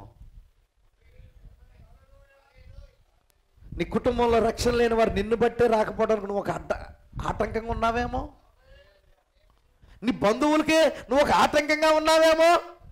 ఏది ముందు నువ్వు జీవించి చూపించు, నేను జీవిస్తానంటే ఏం చెప్తావు సమాధానం? నువ్వు పరిశుద్ధాత్మ లేని నీవు, క్రియలు లేని నీవు, ఓ ఆత్మ ఫలము లేని నీవు ఎటువంటి మాదిరిని కుటుంబానికి ఇస్తావు? హల్లెలూయా, దేవునికి మహిమ కలుగును గాక. మనం ప్రజల యొక్క వీపు నిమురుతూ బుజ్జగిస్తున్నాం. ఏం పర్వాలేదు మదర్, ఏం పర్లేదు సార్, రండి, నీకెందుకు? నేను చెప్పింది నీ గురించి కాదు వాక్యం. నేను ఎప్పుడు చెప్పను నీ గురించే. ఎవరన్నా నా దగ్గరికి రండి, వాళ్ళని నా గురించే చెప్పారని అడగండి, నీ గురించి అని చెప్తా. హల్లెలూయా. నిజంగా వాళ్ళ గురించి చెప్పకపోయినా ఆ మాట వాళ్ళకి తగిలితే వాళ్ళ గురించే కదా. ఇంకో మాటలో చెప్పాలంటే నేను చెప్పేది ప్రతి ఒక్కళ్ళ గురించి చెప్తున్నా, నీ గురించి చెప్పలేదని నేను ఎందుకంట? హల్లెలూయా. ఒక అంశం నేను ప్రిపేర్ అయ్యి చూడండి, ఒక అంశం నేను సిద్ధపడినప్పుడు, హల్లెలూయా, ఈ అంశం దీన్ని ఇలా చెప్పాలనుకుంటా, అదే నా మైండ్లో ఉంటుంది. ప్రతి మాట ఎక్కడి నుండి వస్తుంది? నేను మాట్లాడుతున్నప్పుడు ఈ సమయానికి వస్తుందా లేదా నా మైండ్లో? ఈ సమయానికే కదా నా నోటికి ఇవ్వబడుతుందా మాట? ఇప్పుడు నేను మాట్లాడేది కూడా ఈ సమయానికి ఇవ్వబడుతుందా లేదా? ఇవన్నీ చెప్తామని నేను ఇంట్లో అనుకున్నానా? హల్లెలూయా, దేవునికి స్తోత్రం కలుగును గాక. నువ్వు ఒక వ్యక్తితో ఒకటి మాట్లాడదామని వెళ్తావు, అదొక్కటే మాట్లాడొస్తావా? అక్కడికి వెళ్ళి ఒక 4 సందర్భాన్ని బట్టి ఒక 4 అవన్నీ ఎక్కడి నుండి వస్తున్నాయి? నువ్వు కావాలని మాట్లాడావా? అప్పుడు ఆ సమయంలో నీ హృదయంలో పుట్టి నీ నోటికి ఇవ్వబడ్డాయి. ఈ సమయంలో దేవుడు నీ పరిస్థితి ఎరిగి, హల్లెలూయా, ఒక సేవకుని నోటి యందు దాన్ని పెడతాడు. అందుకని దేవుని వాక్యం సేవకునికి మొదట నోట్లో, తర్వాత హృదయం అంట. వింటున్నారా? దేవుని యొక్క వాక్యం ఒక సేవకునికి మొదట నోటికి, తర్వాత హృదయానికి. అదే విశ్వాసకైతే మొదట హృదయానికి, తర్వాత నోటికి. హల్లెలూయా. ఎన్నో కార్యాలు నేను ఇక్కడ ప్రసంగిస్తున్నప్పుడు కొన్ని నాకు కూడా దేవుడు నన్ను కూడా సరి చేస్తుంటాడు. దేవుడు నాతో కూడా మాట్లాడుతుంటాడు. హల్లెలూయా. నాతో ఎట్లా మాట్లాడతాడు? నా నోటితోనే నాతో మాట్లాడుతాడు ఆయన. హల్లెలూయా. నా నోటి ద్వారానే నాతో మాట్లాడతాడు. నా నోటి ద్వారా మాట్లాడతాడంటే అది నా మాట కాదు. నా నోటి వెనకాల ఇంకో నోరుంది, స్వరం వెనకాల ఇంకో స్వరం ఉంది. స్వరం వెనకాల స్వరాన్ని నువ్వు విన్నంత వరకు మనుషుల్ని ఆడిపోసుకుంటూనే ఉంటావు. ఎవరైనా సరే స్వరం వెనకాల స్వరం వింటే, ప్రభువా అది నా కోసం. స్వరం వెనకాల స్వరం వినకపోతే, ఇవాళ ఆయన నన్ను గురించే మాట్లాడాడు. ఎవరు మాట్లాడారు అనుకుంటున్నావు? ఈ స్వరాన్ని బట్టి మాట్లాడుతున్నావు. స్వరం వెనకాల స్వరం విన్నాం అనుకో, ప్రభువా నన్ను గురించి మాట్లాడు. ఒకే మాట ఇద్దరు వ్యక్తులు వేరువేరుగా చెప్పగలరు. ఈ మధ్య చెప్పాను కదా, ఒకే మాట భౌతికమైన స్వరం విన్నవారు ఒకలాగా మాట్లాడతారు, స్వరం వెనకాలన్న స్వరం విన్నవాళ్ళు ఒకలాగా మాట్లాడతారు. భౌతిక స్వరం విన్నవాళ్ళకి ఎట్లా? నన్ను గురించే చెప్పాడు. స్వరం వెనకాలన్న స్వరం విన్నవాళ్ళు అంటారు, ప్రభువా నన్ను గురించే మాట్లాడావయ్యా. ఇద్దరు అన్నది ఒకటే. ఇద్దరే ఉన్నారు. ఎవరి గురించి అనుకున్నారు? నన్ను గురించి అనుకున్నారు. ఒకరికి బాహ్యమైంది వినపడింది, ఇంకొకరికి అంతరంగంలో వినపడింది. దేవునికి మహిమ కలుగును గాక. హల్లెలూయా. గమనించండి ప్రియులారా, వీపు నిమురుతూ బుజ్జగించేటువంటిది కాదు, అది అసలు ఉద్యమమే కాదు. ఆమె ఉద్రేకం. దేవునికి స్తోత్రం కలుగును గాక. హల్లెలూయా. ఈరోజు ప్రజల యొక్క నైతిక విలువలు దిగజాటానికి కారణం ఏంటో తెలుసా? ప్రవక్త అన్నాడు, ప్రార్థన లేకపోవుటయే. ప్రార్థన లేకపోవుటయే. హల్లెలూయా. రక్షణ అంగీకరించే స్థానంలో, రక్షణను కుటుంబానికి పరిచయం చేయవలసిన స్థానమందు విద్యను దత్తతగా తీసుకున్నారంట చాలా కుటుంబాలు. ఏం దత్తతగా తీసుకున్నారండి? చదువును దత్తతగా తీసుకున్నారంట. రక్షణ స్థానంలో జాగ్రత్త గమనించండి. పిల్లలకి ఏంతో చదువు, బాగా చదివి మంచి ఉద్యోగం చేసి బాగా ప్రయోజనం అవ్వాలి, చదవాలి, స్కూల్ మానకూడదు, చదవాలి, వెళ్ళాలి, చదవాలి. చెప్తారా చెప్పరా? అది హల్లెలూయా. నిజమేనా? నిజమైన తల్లిదండ్రులు ఏం చెప్తారు తెలుసా? నువ్వు మారు మనసు పొందాలి, నువ్వు మారు మనసు పొందాలి, నీ భవిష్యత్తు బాగుంటుంది, నువ్వు చదువుకోరా నీ భవిష్యత్తు బాగుంటుంది అంటారు భౌతికమైన తల్లిదండ్రులు. హల్లెలూయా. నువ్వు రక్షణ పొందరా నీ భవిష్యత్తు బాగుంటుంది. హల్లెలూయా. చదువుకిచ్చి, రక్షణకి ఇవ్వాల్సిన స్థానాన్ని చదువుకిచ్చి అనేక మంది తల్లిదండ్రులు వారి బిడ్డల్ని నరకానికి పాత్రలుగా చేస్తున్నారన్నాడు ప్రవక్త. రక్షణను నేర్పించాల్సిన నీ బిడ్డలకి, హల్లెలూయా, రక్షణ మార్గాన్ని చూపించాల్సిన నీవు చదువుతో బంధించి ఏంటంట? బంధించి నిత్య జీవానికి బదులుగా దేవునికి దూరం అయిపోయినట్లుగా మీరే చేస్తున్నారన్నాడు ప్రవక్త. మళ్ళీ ప్రవక్త అన్నాడు, నేను చదువుకి వ్యతిరేకిని కాదు. హల్లెలూయా. నేను విద్యకు వ్యతిరేకిని కాదు, కానీ మంచిదే, అది నీకు ఒక జీవనోపాధినిస్తుంది. కానీ విద్య కన్నా ముందు దేవుడు ఉండాలన్నాడు. హల్లెలూయా. దేవునికి స్తోత్రం కలుగును గాక.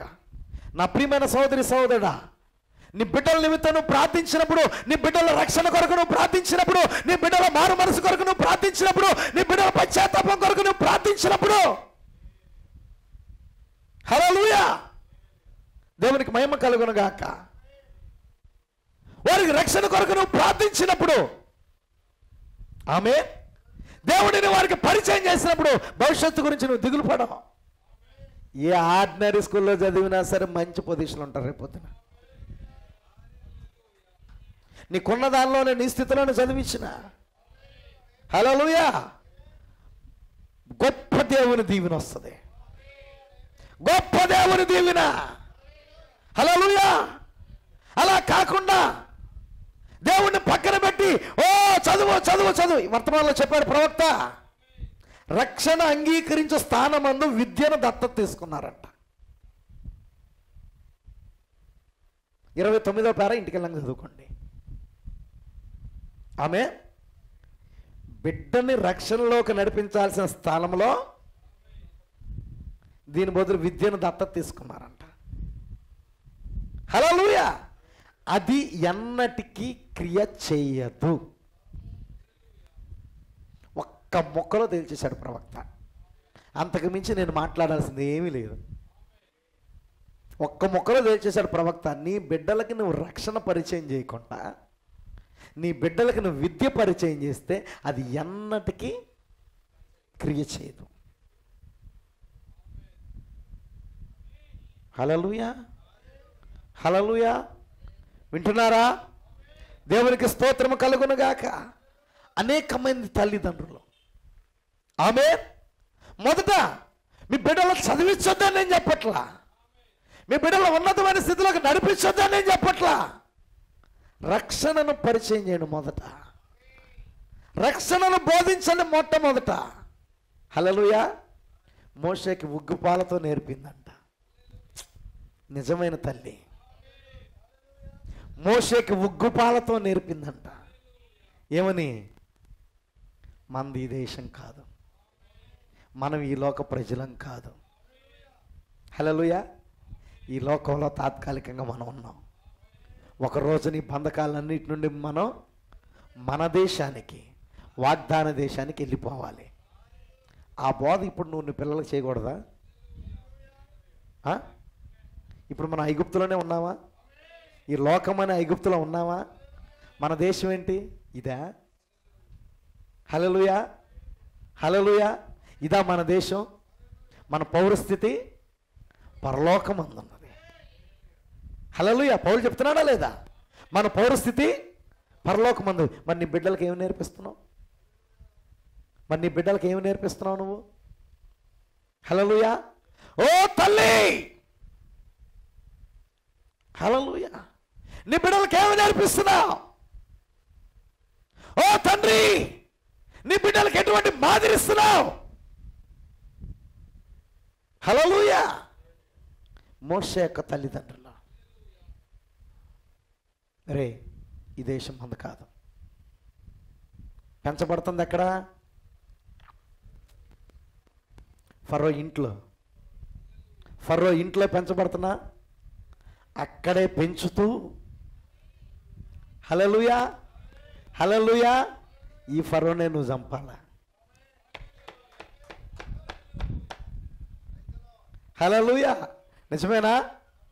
ఈ దేశాన్ని నువ్వు నాశనం చేసిపోవాలా? ఈ దేశాన్ని వదిలేసిపోవాలి మనం. వీళ్ళే మనల్ని బాధిస్తున్నవారు. దేవునికి స్తోత్రం కలుగునుగాక. హల్లెలూయా, ఆమేన్. ఒకానొక సమయం వచ్చింది, నిర్ణయం తీసుకునే సమయం వచ్చింది. మోషే నిర్ణయం తీసుకునే సమయం వచ్చింది. నాయకత్వాన్ని వర్తమానంలో ప్రవక్త చెప్తున్నాడు, పాత నిబంధనలో ఉన్న వారందరిలో గొప్ప ధనవంతుడు మోషే అంట. మనం అనుకున్న ధనవంతుడు అనగానే అబ్రహాం అనుకుంటాడు, లేకపోతే యోబై ఉంటాడు, లేకపోతే ఇంకోళ్ళు ఎవరో కాదు. కాదు. హల్లెలూయా. ఆ రోజు ఐగుప్తు దేశం అంటే ఈరోజు అమెరికా దేశం అన్నటువంటిది. ఈరోజు ప్రపంచంలో అమెరికా ఎటువంటి స్థానంలో ఉందో ఆ రోజుల్లో ఐగుప్తు ఆ రీతిగా ప్రపంచాన్ని ఒక ఏలేటువంటి స్థితిలో ఉంది. ఆ దేశ నాయకుడు అంటే హల్లెలూయా, ఆమేన్. ఇంకో మాటలో చెప్పాలంటే అనేక దేశాలలో ఐగుప్తు దగ్గరికి ధాన్యం కొనుక్కోవడానికి వచ్చారు యోసేపు కాలంలో. నిజమేనా? హల్లెలూయా. దేవునికి స్తోత్రము కలుగునుగాక. గమనించిన ప్రియులారా, ఇక్కడ మనం చూస్తున్నప్పుడు గొప్ప ధనవంతుడు ఒక కాలు సింహాసనం మీద ఉంది, ఇంకో కాలు నేల మీద ఉంది. ఈ కాలు ఎత్తితే సింహాసనం, ఆ కాలు దింపితే నింద. ఐగుప్తు ధనము కంటే క్రీస్తు విషయమైన నింద గొప్ప భాగ్యమని ఎంచుకున్నాడు. క్రీస్తు విషయమైన నింద గొప్ప భాగ్యమని మోషే ఎంచుకొని తీర్మానం చేసుకోవడానికి కారణం ఏంటో తెలుసా? ప్రవక్త అన్నాడు, అతని తల్లి 5వ స్వార్థ అయింది. ఆ బిడ్డకి 5వ స్వార్థ అయి, హల్లెలూయా, ఆ మాటలు ఆమె ద్వారా మోషే విన్నప్పుడు దేవుడు ఆయనలో క్రియ చేశాడు. దేవుని యొక్క సంకల్పం నెరవేర్చబడుతుంది. కానీ ఈరోజు ప్రజలు ఏం చేస్తున్నారు? రక్షణ అంగీకరించే స్థానమందు వారు విద్యను దత్తతగా తీసుకుని అది ఎన్నటికీ క్రియ చేయదు. అది ఎన్నటికీ క్రియ చేయదు. హల్లెలూయా. నేడు ప్రజల యొక్క జీవన విధానం మారాలంటే, చెడు అలవాట్లు పోవాలంటే, వారి యొక్క అంచనాలు మారాలంటే, వ్యర్థమైన తెలివితేటలు పోవాలంటే ఉద్రేకంలో నుండి ఉద్యమంలోనికి రావాలంట. ప్రజలకి ఈరోజు ఉద్రేకం ఉంది కానీ ఉద్యమం లేదు. ఉద్రేకం ఆమె రామె గోరు వాక్యం గోరు గోరు ఉద్యమం అనుకోమాకండి, ఉద్రేకం అది. ఉద్యమం ఎప్పుడూ ఉంటుంది, ఉద్రేకం అప్పుడప్పుడు వస్తుంది. హల్లెలూయా. డ్రమ్ము కొడితే ఉద్రేకం వస్తుంది, పాటలు పాడేటప్పుడు ఉద్రేకం వస్తుంది, అందరు గట్టిగా అరిసేటప్పుడు ఉద్రేకం వస్తుంది, కేకలు వేసేటప్పుడు ఉద్రేకం వస్తుంది. కానీ ఉద్యమం అలా కాదు. నువ్వు ఎక్కడున్నా ఉద్యమం వస్తుంది, ఏ పరిస్థితిలో ఉన్నా ఉద్యమం వస్తుంది. నువ్వు వాక్యం చదువుతున్నప్పుడు ఉజ్జీవింపబడతావు, పాటలు పాడుతున్నప్పుడు ఉజ్జీవింపబడతావు, వాక్యం వింటున్నప్పుడు ఉజ్జీవింపబడతావు, దేవుని ఒక వాక్యాన్ని నెరవేరుస్తున్నప్పుడు ఉజ్జీవింపబడతావు. హల్లెలూయా. నీ జీవన విధానం మారాలంటే ఉద్రేకం కాదు, ఉజ్జీవం కావాలా. నీ చెడు అలవాట్లు పోవాలంటే ఉద్రేకం కాదు, ఉజ్జీవం కావాలా. నీ యొక్క అంచనాలు అది అట్ట ఇది ఇట్ట చేయాలి అట్ట ఇవన్నీ పోవాలంటే ఉద్రేకం కాదు, ఉజ్జీవం కావాలి. వ్యర్థమైన తెలివితేటలు పోవాలంటే, అతి తెలివి అంటారు కదా, వ్యర్థమైన తెలివితేటలు ఈ పోవాలన్నా ఉద్రేకం కాదు, ఉజ్జీవం కావాలి. ఉద్రేకములో నుండి నువ్వు ఉజ్జీవంలోనికి రావాలంటే, ఉద్రేకములో నుండి ఉజ్జీవంలోనికి రావాలంటే పరిశుద్ధాత్మ బాప్తిస్మం కావాలి. ఉద్రేకంలో నుండి ఉజ్జీవంలోనికి రావాలంటే పరిశుద్ధాత్మ బాప్తిస్మం రావాలి. దేవునికి స్తోత్రము కలుగును గాక. ఈరోజు మనకి ఉజ్జీవం చాలా అవసరమై ఉన్నది. దేవునికి స్తోత్రము కలుగును గాక. హల్లెలూయా, హల్లెలూయా. ఈరోజు మనం గమనించినట్లయితే ఒక నిజమైన మనిషి యొక్క ముఖము ఎర్రబారునట్లుగా మారినందుకు ఆశ్చర్యపడాల్సిన పని లేదు. ఎజ్రా యొక్క ముఖము ఎర్రబారినందుకు ఆశ్చర్యపడాల్సిన పని లేదు. కారణం ఏంటో తెలుసా? కారణం ఏంటో తెలుసా? అనేక మంది సంఘ కాపరులు సంఘ సభ్యుల గృహాల్ని దర్శించే పేరుతో వారితో కలిసి సిగరెట్లు పీల్చుకుంటూ, అసహ్యమైన సరస్వతులు మాట్లాడుకుంటూ, బీరు సీసాలతో మద్యాన్ని సేవిస్తూ విందులు వినోదాలతో గడుపుతున్నారు. హల్లెలూయా. వారి యొక్క యవ్వన స్త్రీలు, మధ్య వయసు గల స్త్రీ పురుషులు మొదలైన వారు తాగిన మైకంతో వీధుల్లో నడుచుకుంటున్నారు. ఒక అమ్మమ్మ వయసు కలిగిన వృద్ధురాలు కూడా పట్టి వస్త్రాలు ధరించుకొని వీధుల్లో తిరుగుతూ, తల్లిగా ఉండే స్త్రీ కూడా చంటి బిడ్డను భుజాన్ని వేసుకొని అర్ధనగ్నంగా అసహ్యంగా వీధుల్లో తిరుగుతూ, పోకిరి వాళ్ళను ఆకర్షించినట్లుగా వస్త్రాలు ధరించుకుంటూ వీధుల్లో శృంగారమును వలకబోస్తూ స్త్రీలుగా ఉంటూ, లౌకికంగా వేషాలు వేసుకుంటూ క్రైస్తవులమని చెప్పుకొని తిరిగే అటువంటి వారిని దేవుని సన్నిధికి తీసుకుని వచ్చుటకు ఒక నిజమైన దేవుని యొక్క మనిషి యొక్క ముఖము ఎర్రబారదా? హల్లెలూయా. అటువంటి వారిని దేవుని ఎదుగు తీసుకురావాలంటే ఒక నిజమైన దేవుని యొక్క మనిషి యొక్క ముఖము ఎర్రబారక తప్పదు. అది నిజము, నిజమది.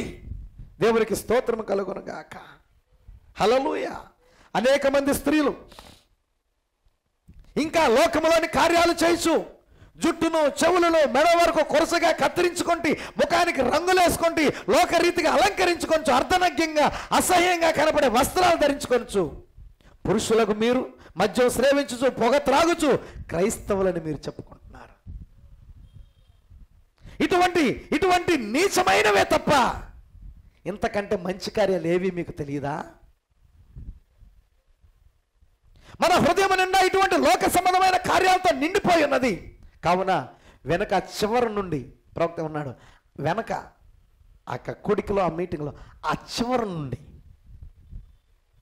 ఆ చివరి వరుస నుండి, ఆఖరి వ్యక్తి నుండి, హల్లెలూయా, ఈ ప్రసంగ వేదిక వరకు మన సంఘమును శుద్ధీకరించవలసి ఉన్నది. హల్లెలూయా. ఆఖరి వ్యక్తి నుంచి ఈవెన్ ప్రసంగ వేదిక అంటే ప్రవక్తకు ఉద్దేశం ఏంటి తెలుసా? నన్ను కూడా నేను శుద్ధీకరించుకోవలసినది. దేవునికి మహిమ కలుగును గాక. ఆమేన్. అవును, అది నిజము. హల్లెలూయా. జాగ్రత్త గమనించండి. 2:30 అయిపోయింది. హల్లెలూయా. దేవునికి స్తోత్రం కలుగును. కొంతమంది జనులు చూడటానికి వేశ్యాగృహానికి వెళ్ళే వాళ్ళ వలె ఉంటారంట. అంటే ఆ రీతిగా అలంకరించుకొని వారి వలె ఉంటూ ప్రార్థన చేయించుకోవడానికి ప్రార్థన వరుసలోకి వస్తారు. అది నిజం. చూచుటకు యెజబెలు వలె ఉంటూ ఏదో ఒకదాన్ని దేవుని యొద్ద నుండి పొందాలని అడగటానికి వస్తారు.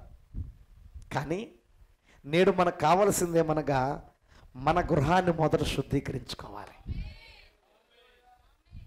నువ్వు దేవుని దగ్గర నుండి పొందుకోవాలంటే ముందు నువ్వు శుద్ధీకరించుకోవాలి. మన హృదయంలో దేవుని కొరకు మంటను కలిగి ఉండాలి. పాపులు నేలపై పడి సాష్టాంగపడి పశ్చాత్తాపము చెంది దేవుడు పరిశుద్ధాత్మను పంపి వారి జీవితాలను శుద్ధీకరించేంత వరకు ఏడ్చున్నట్లుగా దేనితోనూ రాజీ పడకుండా ఉండే విధంగా ఉండాలంట. హల్లెలూయా. తప్పని ఒప్పుని ఒప్పుగా చెప్పే నికృష్టపు కార్యముల నుండి జనులను బయటకు పిలుస్తూ వేదిక మీద నిలబడి ఖండించుచు ప్రసంగించే దేవుని యొక్క ప్రవక్తలు నేడు మనకు కావాలి.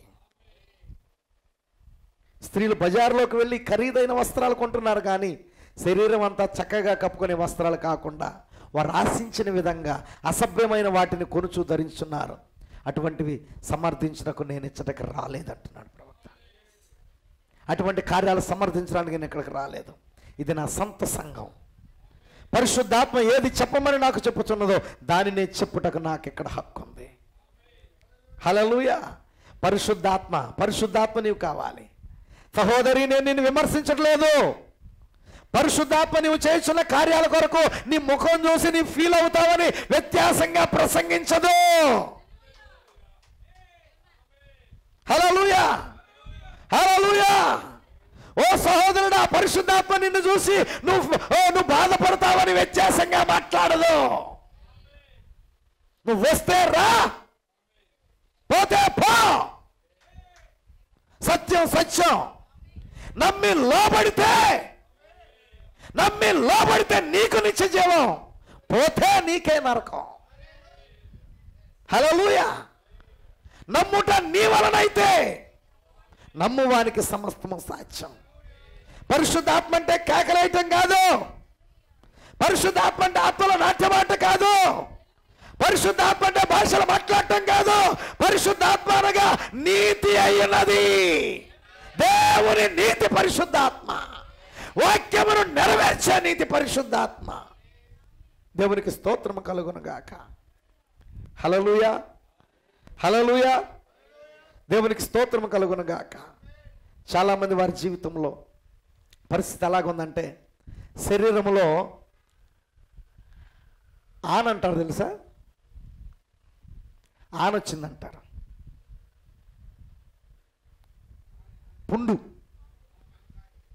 పుండు ఎక్కువగా అరికాల్లో వస్తుంది. అరికాల్లో వచ్చే పుండు అది. దాన్ని ఇంగ్లీష్లో ఏమంటారు తెలుసా? దానికి ఇంకో పేరు ఉంది ఇంగ్లీష్లో, సెటానిక్ బాల్ అంటారు. అంటే సాతాను యొక్క గుళిక. అనేక మంది జీవితాల్లో ఆత్మీకంగా కాళ్ళల్లో ఉన్నాయంట. వాక్యంలో నడవలేకుండా అర్థమవుతుంది. అది వాక్యంలో నడవటానికి ఆ పుండు అర్థం వస్తుంది. వాక్యానుసారంగా జీవించడానికి పుండు అడ్డం వస్తుంది. వాక్య ప్రకారంగా చేయాలంటే ఆ పుండె ఎవరి దగ్గర లేదు, నీకే ఉంది, నీ శరీరంలోనే ఉంది. కానీ ఎట్టొస్తున్నారంటే ఆ పుండు కలిగి అమ్మో నొప్పి అని చెప్పి నువ్వు నడవలే కాబట్టి షాపులోకి వెళ్ళి ఒక పట్టీ తెచ్చుకొని వేసి పట్టీ వేసుకొని నడుస్తున్నారు. ఇంటికి వెళ్ళి పట్టీ దిగానే వారానికి ఒక పట్టీ వేస్తున్నారంట, ఆరాధనకు పట్టీ వేస్తున్నారంట. హల్లెలూయా. ఓ ఇక్కడికి వచ్చి ఆరాధనలో వాక్యం వింటున్నప్పుడు ఆ పట్టీ మీద తగలగానే ఏమి అంత లేపు లేదులే పాస్టర్, అంత ఏం లేదు, బాగానే ఉంది. బయటికి వెళ్ళినాక పట్టీ తీసినాక పోతున్నాడు. అటువంటి పట్టీలో కాదు నీకు కావాల్సింది. నీ వ్యాధి నుండి నీవు స్వస్థత పొందాలంటే, హల్లెలూయా, దేవునికి స్తోత్రం కలుగును గాక. ఒకసారి నాకు వచ్చింది, కాల్లో అది వచ్చింది. దాన్ని తీస్తే ఏమిటి తెలుసా? రక్తం రాదు, తెల్లగా ఆ పస్సులాగా ఉంటుంది. ఇంత మొత్తం తీసేయాలి. అది పట్టి వేసి మానిద్దని చూసేయాలి. డాక్టర్ దగ్గరికి వెళ్ళా. డాక్టర్ దగ్గర రేపు సాయంత్రం రా, ఆపరేషన్ చేసి తీసేస్తాను, ఎంత ఒక పావు గంట జస్ట్ కొంచెం మత్తు ఇచ్చేసి తీసేస్తాను రా అన్నాడు. ఆ రోజు కుదరలా నాకు. సోమవారం రమ్మన్నాడు, కుదరలా. మంగళవారం వెళ్దాం అనుకున్నా. హల్లెలూయా. ఆ సాయంత్రం 6ంటికి రమ్మన్నాడు, జోరు వర్షం వచ్చింది, ఎల్లా. బుధవారం వెళ్దాం అనుకున్నా, ప్రార్థన అడ్డం వచ్చింది. గురువారం వెళ్దాం అనుకున్నా, కాలుకి అది లేదు. హల్లెలూయా. దేవునికి స్తోత్రం కలుగును గాక. నిజం, దేవుడు ముట్టాడు అక్కడ. దేవుడు స్వస్థ. నేనే పట్టి అయినా నడిచా, కుంటుకుంటాను, కాలు ఇలా నిలపి పక్క పెట్టి నడిచా. హల్లెలూయా. దేవునికి స్తోత్రము కలుగును గాక. ఒక చోట సరిగ్గా అక్కడ స్వస్థత రాకపోతే శరీరంలో ఎక్కడన్నా వస్తుందంట. అక్కడ వచ్చినప్పుడే ఇక్కడ కూడా వచ్చింది ఏలికి. హల్లెలూయా. అది పోయింది, ఇది పోయింది. ఇక్కడ ప్రవక్త ఏమన్నాడు తెలుసా? నీకు కావాల్సింది పట్టి కాదు, రక్త మార్పిడి కావాలి. ఆ ఆనలో ఉండేది ఏంటో తెలుసా? నీ చెడు రక్తం. అది చెడు రక్తం. చెడు రక్తము పూర్తిగా తొలగించబడినంత వరకు ఆ చెడు ఈ శరీరంలో ఇంకో చోటకు వచ్చింది, ఇంకో చోటకు వచ్చింది, ఇంకో చోటకు వచ్చింది, ఇంకో చోటకు వచ్చింది. ఎక్కడ పడితే అక్కడ వచ్చింది. అందుకే దాని మీద పట్టి కదా వేయాల్సింది. అది పూర్తిగా తొలగించబడాలి. హల్లెలూయా. రక్త మార్పిడి కావాలి. హల్లెలూయా. అక్కడ రక్త మార్పిడి జరగకపోతే అది నీ శరీరంలో ఏమవుతుందో తెలుసా? దాన్ని ఏముందిలే అని విడిచిపెడతావు కదా. విడిచిపెట్టింది అదంట అతి త్వరలోనే నీ శరీరంలో ఒక షుగర్ వ్యాధిగా మారిపోద్దంట. అది జాగ్రత్తగా వినండి. ఆ ఆన అనే దాన్ని నువ్వు ఏముందిలే పట్టీలు వేసుకొని మానిపించుకొని ఉంటే అది లోపల తినేస్తూ షుగర్ వ్యాధి కింద మారిపోద్దంట శరీరంలో. మామూలుగా వచ్చే షుగర్ వాళ్ళందరికీ అట్లా అని కాదు. ఇది వచ్చిన వాళ్ళకి వెంటనే షుగర్ అటాక్ అయిపోద్ది, షుగర్ వ్యాధి కింద మారిపోద్ది. ప్రవక్త అన్నాడు, అందువలననే అనేకులకి మధుమేహ వ్యాధి వచ్చుచున్నది. మధుమేహం అంటే షుగరే. ఆ కుళ్ళిపోయిన భాగాన్ని అతను కోసి తీయనంత వరకు ఆ స్థలంలో ఎన్నటికీ స్వస్థత రాదు. ఆ కుళ్ళిన భాగం కొయ్యాలా, ఆ కుళ్ళిపోయిన భాగాన్ని తీసేయాలా. హల్లెలూయా. ఎందుకనగా అది ఆ కుళ్ళిన భాగం అక్కడున్న ఎర్ర రక్త కణాలని తినేసింది. అందుకే అది తెల్లగా అయిపోయింది. కాబట్టి దాన్ని కోసేస్తే మరలా ఎర్ర రక్త కణం ప్రవహిస్తుంది అక్కడ. సంఘానికి అది కావాలి. ఈ రోజున సంఘానికి అది కావాలి. అక్కడ ఎక్కడ కుళ్ళిందో దాన్ని పీకి పారేయాలి. అక్కడ ఎక్కడ కుళ్ళిందో దాన్ని కొయ్యాలి. అక్కడ దేవునికి స్తోత్రం కలుగును గాక. ఈ రోజున సంఘం అంతటికీ షుగర్ వ్యాధి వ్యాపించిందంట. వింటున్నారా? సంఘం అంతటికీ మధుమేహ వ్యాధి వ్యాపించింది.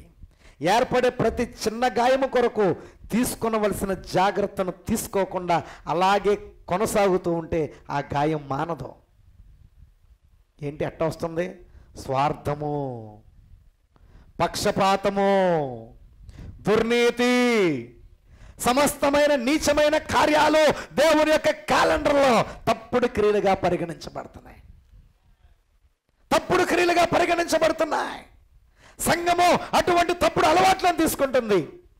జనుల ఎదుట సంఘములో ఉండి పురుషులు, జనుల ఎదుట సంఘములో ఉండి పురుషులు తాగుబోతులుగా, పొగ పీల్చేవారిగా, అసహ్యమైన మాటలు సరసోక్తులు చెప్పేవారుగా, తల వెంట్రుకలు కత్తిరించుకునే స్త్రీలుగా, రంగులు పూసుకునే స్త్రీలుగా, అసహ్యంగా వస్త్రాలు ధరించుకునేవారుగా, నీచమైన కార్యాలు చేసేవారుగా ఉంటూ ప్రభు అయిన యేసు రక్తంలో కడగబడకుండా ఉండుటయే వారు ఆ విధంగా చేయటం కారణమైంది. క్రీస్తు రక్తంలో కడగబడలా. వారు క్రీస్తు రక్తంలో కడగబడి ఆ రక్త ప్రసరణ జరిగితే ఆ వ్యాధి పోయేది. హల్లెలూయా. యేసుక్రీస్తు అనే ఆయన కుమారుని రక్తమును ఎవరైతే కలిగి ఉన్నారో వారు మాత్రమే గుర్తించబడి దేవుని చేత సంధించబడతారు. వారు మాత్రమే సంధించబడతారు. దేవునికి స్తోత్రం కలుగును గాక. కానీ దెయ్యం నీకు చెప్పిద్దంట, ఏం పర్వాలేదు, నువ్వు వాక్యక్రమాన్ని అనుసరించిపోయినా పర్వాలేదు, వెళ్తున్నావుగా సంఘానికి, నువ్వు సంఘానికి వెళ్తున్నావు, ఏం పర్వాలా అని దెయ్యం నీ భుజం తట్టి, ఆదివారం వెళ్తున్నావా, చాలు, ఇంకంతకన్నా ఏం చేయాల్సిన అవసరంలే, వాక్యం లేవు అట్లా ఇవన్నీ కాదు, నువ్వు వారం వెళ్తున్నావా, ఏదో కాసేపు కూర్చో వాక్యం వినరా, ఇట్స్ ఎనఫ్, చాలు నీకు.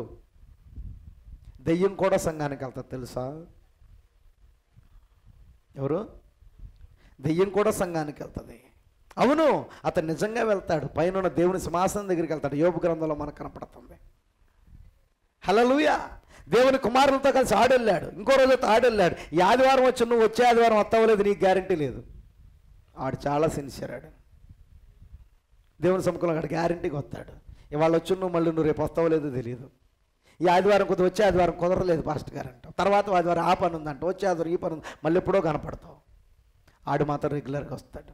నీకు తెలుసా ఆడు ఇక్కడ ఉన్నాడు, మొత్తం వింటున్నాడు. ఆడు ఈ ప్రసంగం విన్నాడు. ఆడి గురించి చెప్తున్నాడు, అర్థమైంది. అయినా ఆడు ఎవరు ఇప్పుతారో నిమరాలో ఆడు నిమురుతానే ఉంటాడు. నువ్వేం పర్లా, నీ కాదులే అని చెప్తాడు. ఆడు ఈ ప్రసంగం నీకు కాదులే అని చెప్తా ఉంటాడు. నీ చెవిలో మాట్లాడుతూ ఉంటాడు. నీ పక్కనే ఉన్నాడు. ఆడు హల్లెలూయా. కానీ దేవుని ఆత్మ చెప్తుంది నీకోసమే, నువ్వు సరి చేసుకోవాలి, నువ్వు మార్పు చెందాలి. దేవునికి స్తోత్రము కలుగును గాక. దెయ్యము సంఘానికి వెళ్ళను, దెయ్యము సంఘానికి చెందినవాడుగా ఉండను. ఒక క్రైస్తవుని వలె దెయ్యం నటించును, వాడు వంచకుడు, క్రైస్తవులాగా నటిస్తాడు. వాడు ఒక వంచకుడుగా ఉండని ఎడల దెయ్యం, వాడు ఒక వంచకునిగా ఉండని ఎడల ఏ మనిషిని వాడు వంచలేడు కదా. నిన్నెవరు మోసం చేస్తారో తెలుసా? ముక్కు మొహం తెలియనోడు ఎవడు నిన్ను మోసం చేయలేడు. వింటున్నారా? ఆడు మోసంలో నువ్వు పడవు. ఎందుకని? ఆడెవడో నీకు తెలియదు కాబట్టి ఆడు నువ్వు నమ్మవు. నిన్ను మోసం చేసేది ఎవడో తెలుసా? నువ్వు నమ్మినోడు నిన్ను మోసం చేస్తాడు. నువ్వు ఎవరు నమ్ముతావు వాళ్ళే నిన్ను మోసం చేస్తారు. అందుకే దెయ్యం కూడా నమ్మకమైన వాళ్ళ కనపడతాడు. అట్లా కనపడకపోతే ఆడు మనల్ని మోసం చేయలేడు. హల్లెలూయా. నలుపు మరియు తెలుపు అనేటువంటి వ్యత్యాసం మాత్రమే అది కలిగి ఉండును. గమనించండి. దేవునికి స్తోత్రం కలుగును గాక. ఒక కార్యం చెప్పి నేను ముగిస్తా. ఆనే అనే పుండును కోసి నువ్వు తీయకపోతే మధుమేహ వ్యాధిని, షుగర్ వ్యాధిని నీకు నీవే వచ్చినట్లుగా చేసుకుంటావు. ఆ పుండును తీయకపోతే వ్యాధి నీకు నీవే వచ్చినట్టు చేసుకుంటావు. ఆ యొక్క గాయం ఉన్న స్థలం కుళ్ళిపోయి ముదిరిపోయి తర్వాత గాయం కాదు కదా, నీ కాలే తీయాల్సిన పరిస్థితి వస్తుంది. నీ కాలే తీయవలసిన పరిస్థితి వస్తుంది. నేను చెప్పే మాటలను త్రోసివేయవద్దు. ఈ మాటలు నాకు కాదని నిన్ను దాటి పోనీయొద్దు. నేను చెప్పే మాటలు త్రోసివేయొద్దు, నాకు కాదని దాటిపోవద్దు. దీనితోనే, ఈ వాక్యముతోనే ఆనే అనే పుండును కోసివే. నువ్వు చేయవలసిన కార్యం ఏదనగా దేవుని యొక్క ముఖాముఖిగా వచ్చి నిలబడి, దేవా నేను రక్తహీనతతో ఉన్నాను, రక్తహీనతతో ఆ జబ్బుతో నేనున్నాను, నేను బలహీనమైన వాడను, నా పాపాలు కడగటానికి నీ రక్తం కావాల్సిన అడగాలి. నేను చేయి ప్రార్థన కూడా అదే, నీవు చేయవలసిన ప్రార్థన కూడా అదే, అలాగే ఉండాలని కోరుతున్నాను. నా ప్రియమైన సహోదరి సహోదరులారా, వచ్చే ఆదివారం కొనసాగించుకుందాం మిగతా భాగాన్ని. నువ్వు దేవుని సముఖంలో, ప్రభువా నా రక్తహీనత పోవునట్లుగా నాళ్ళ కృప చూపమని యథార్థమైన హృదయంతో దేవుని సముఖంలో ప్రార్థించు. లేచి నిలబడండి, ప్రార్థన చేసుకుందాం.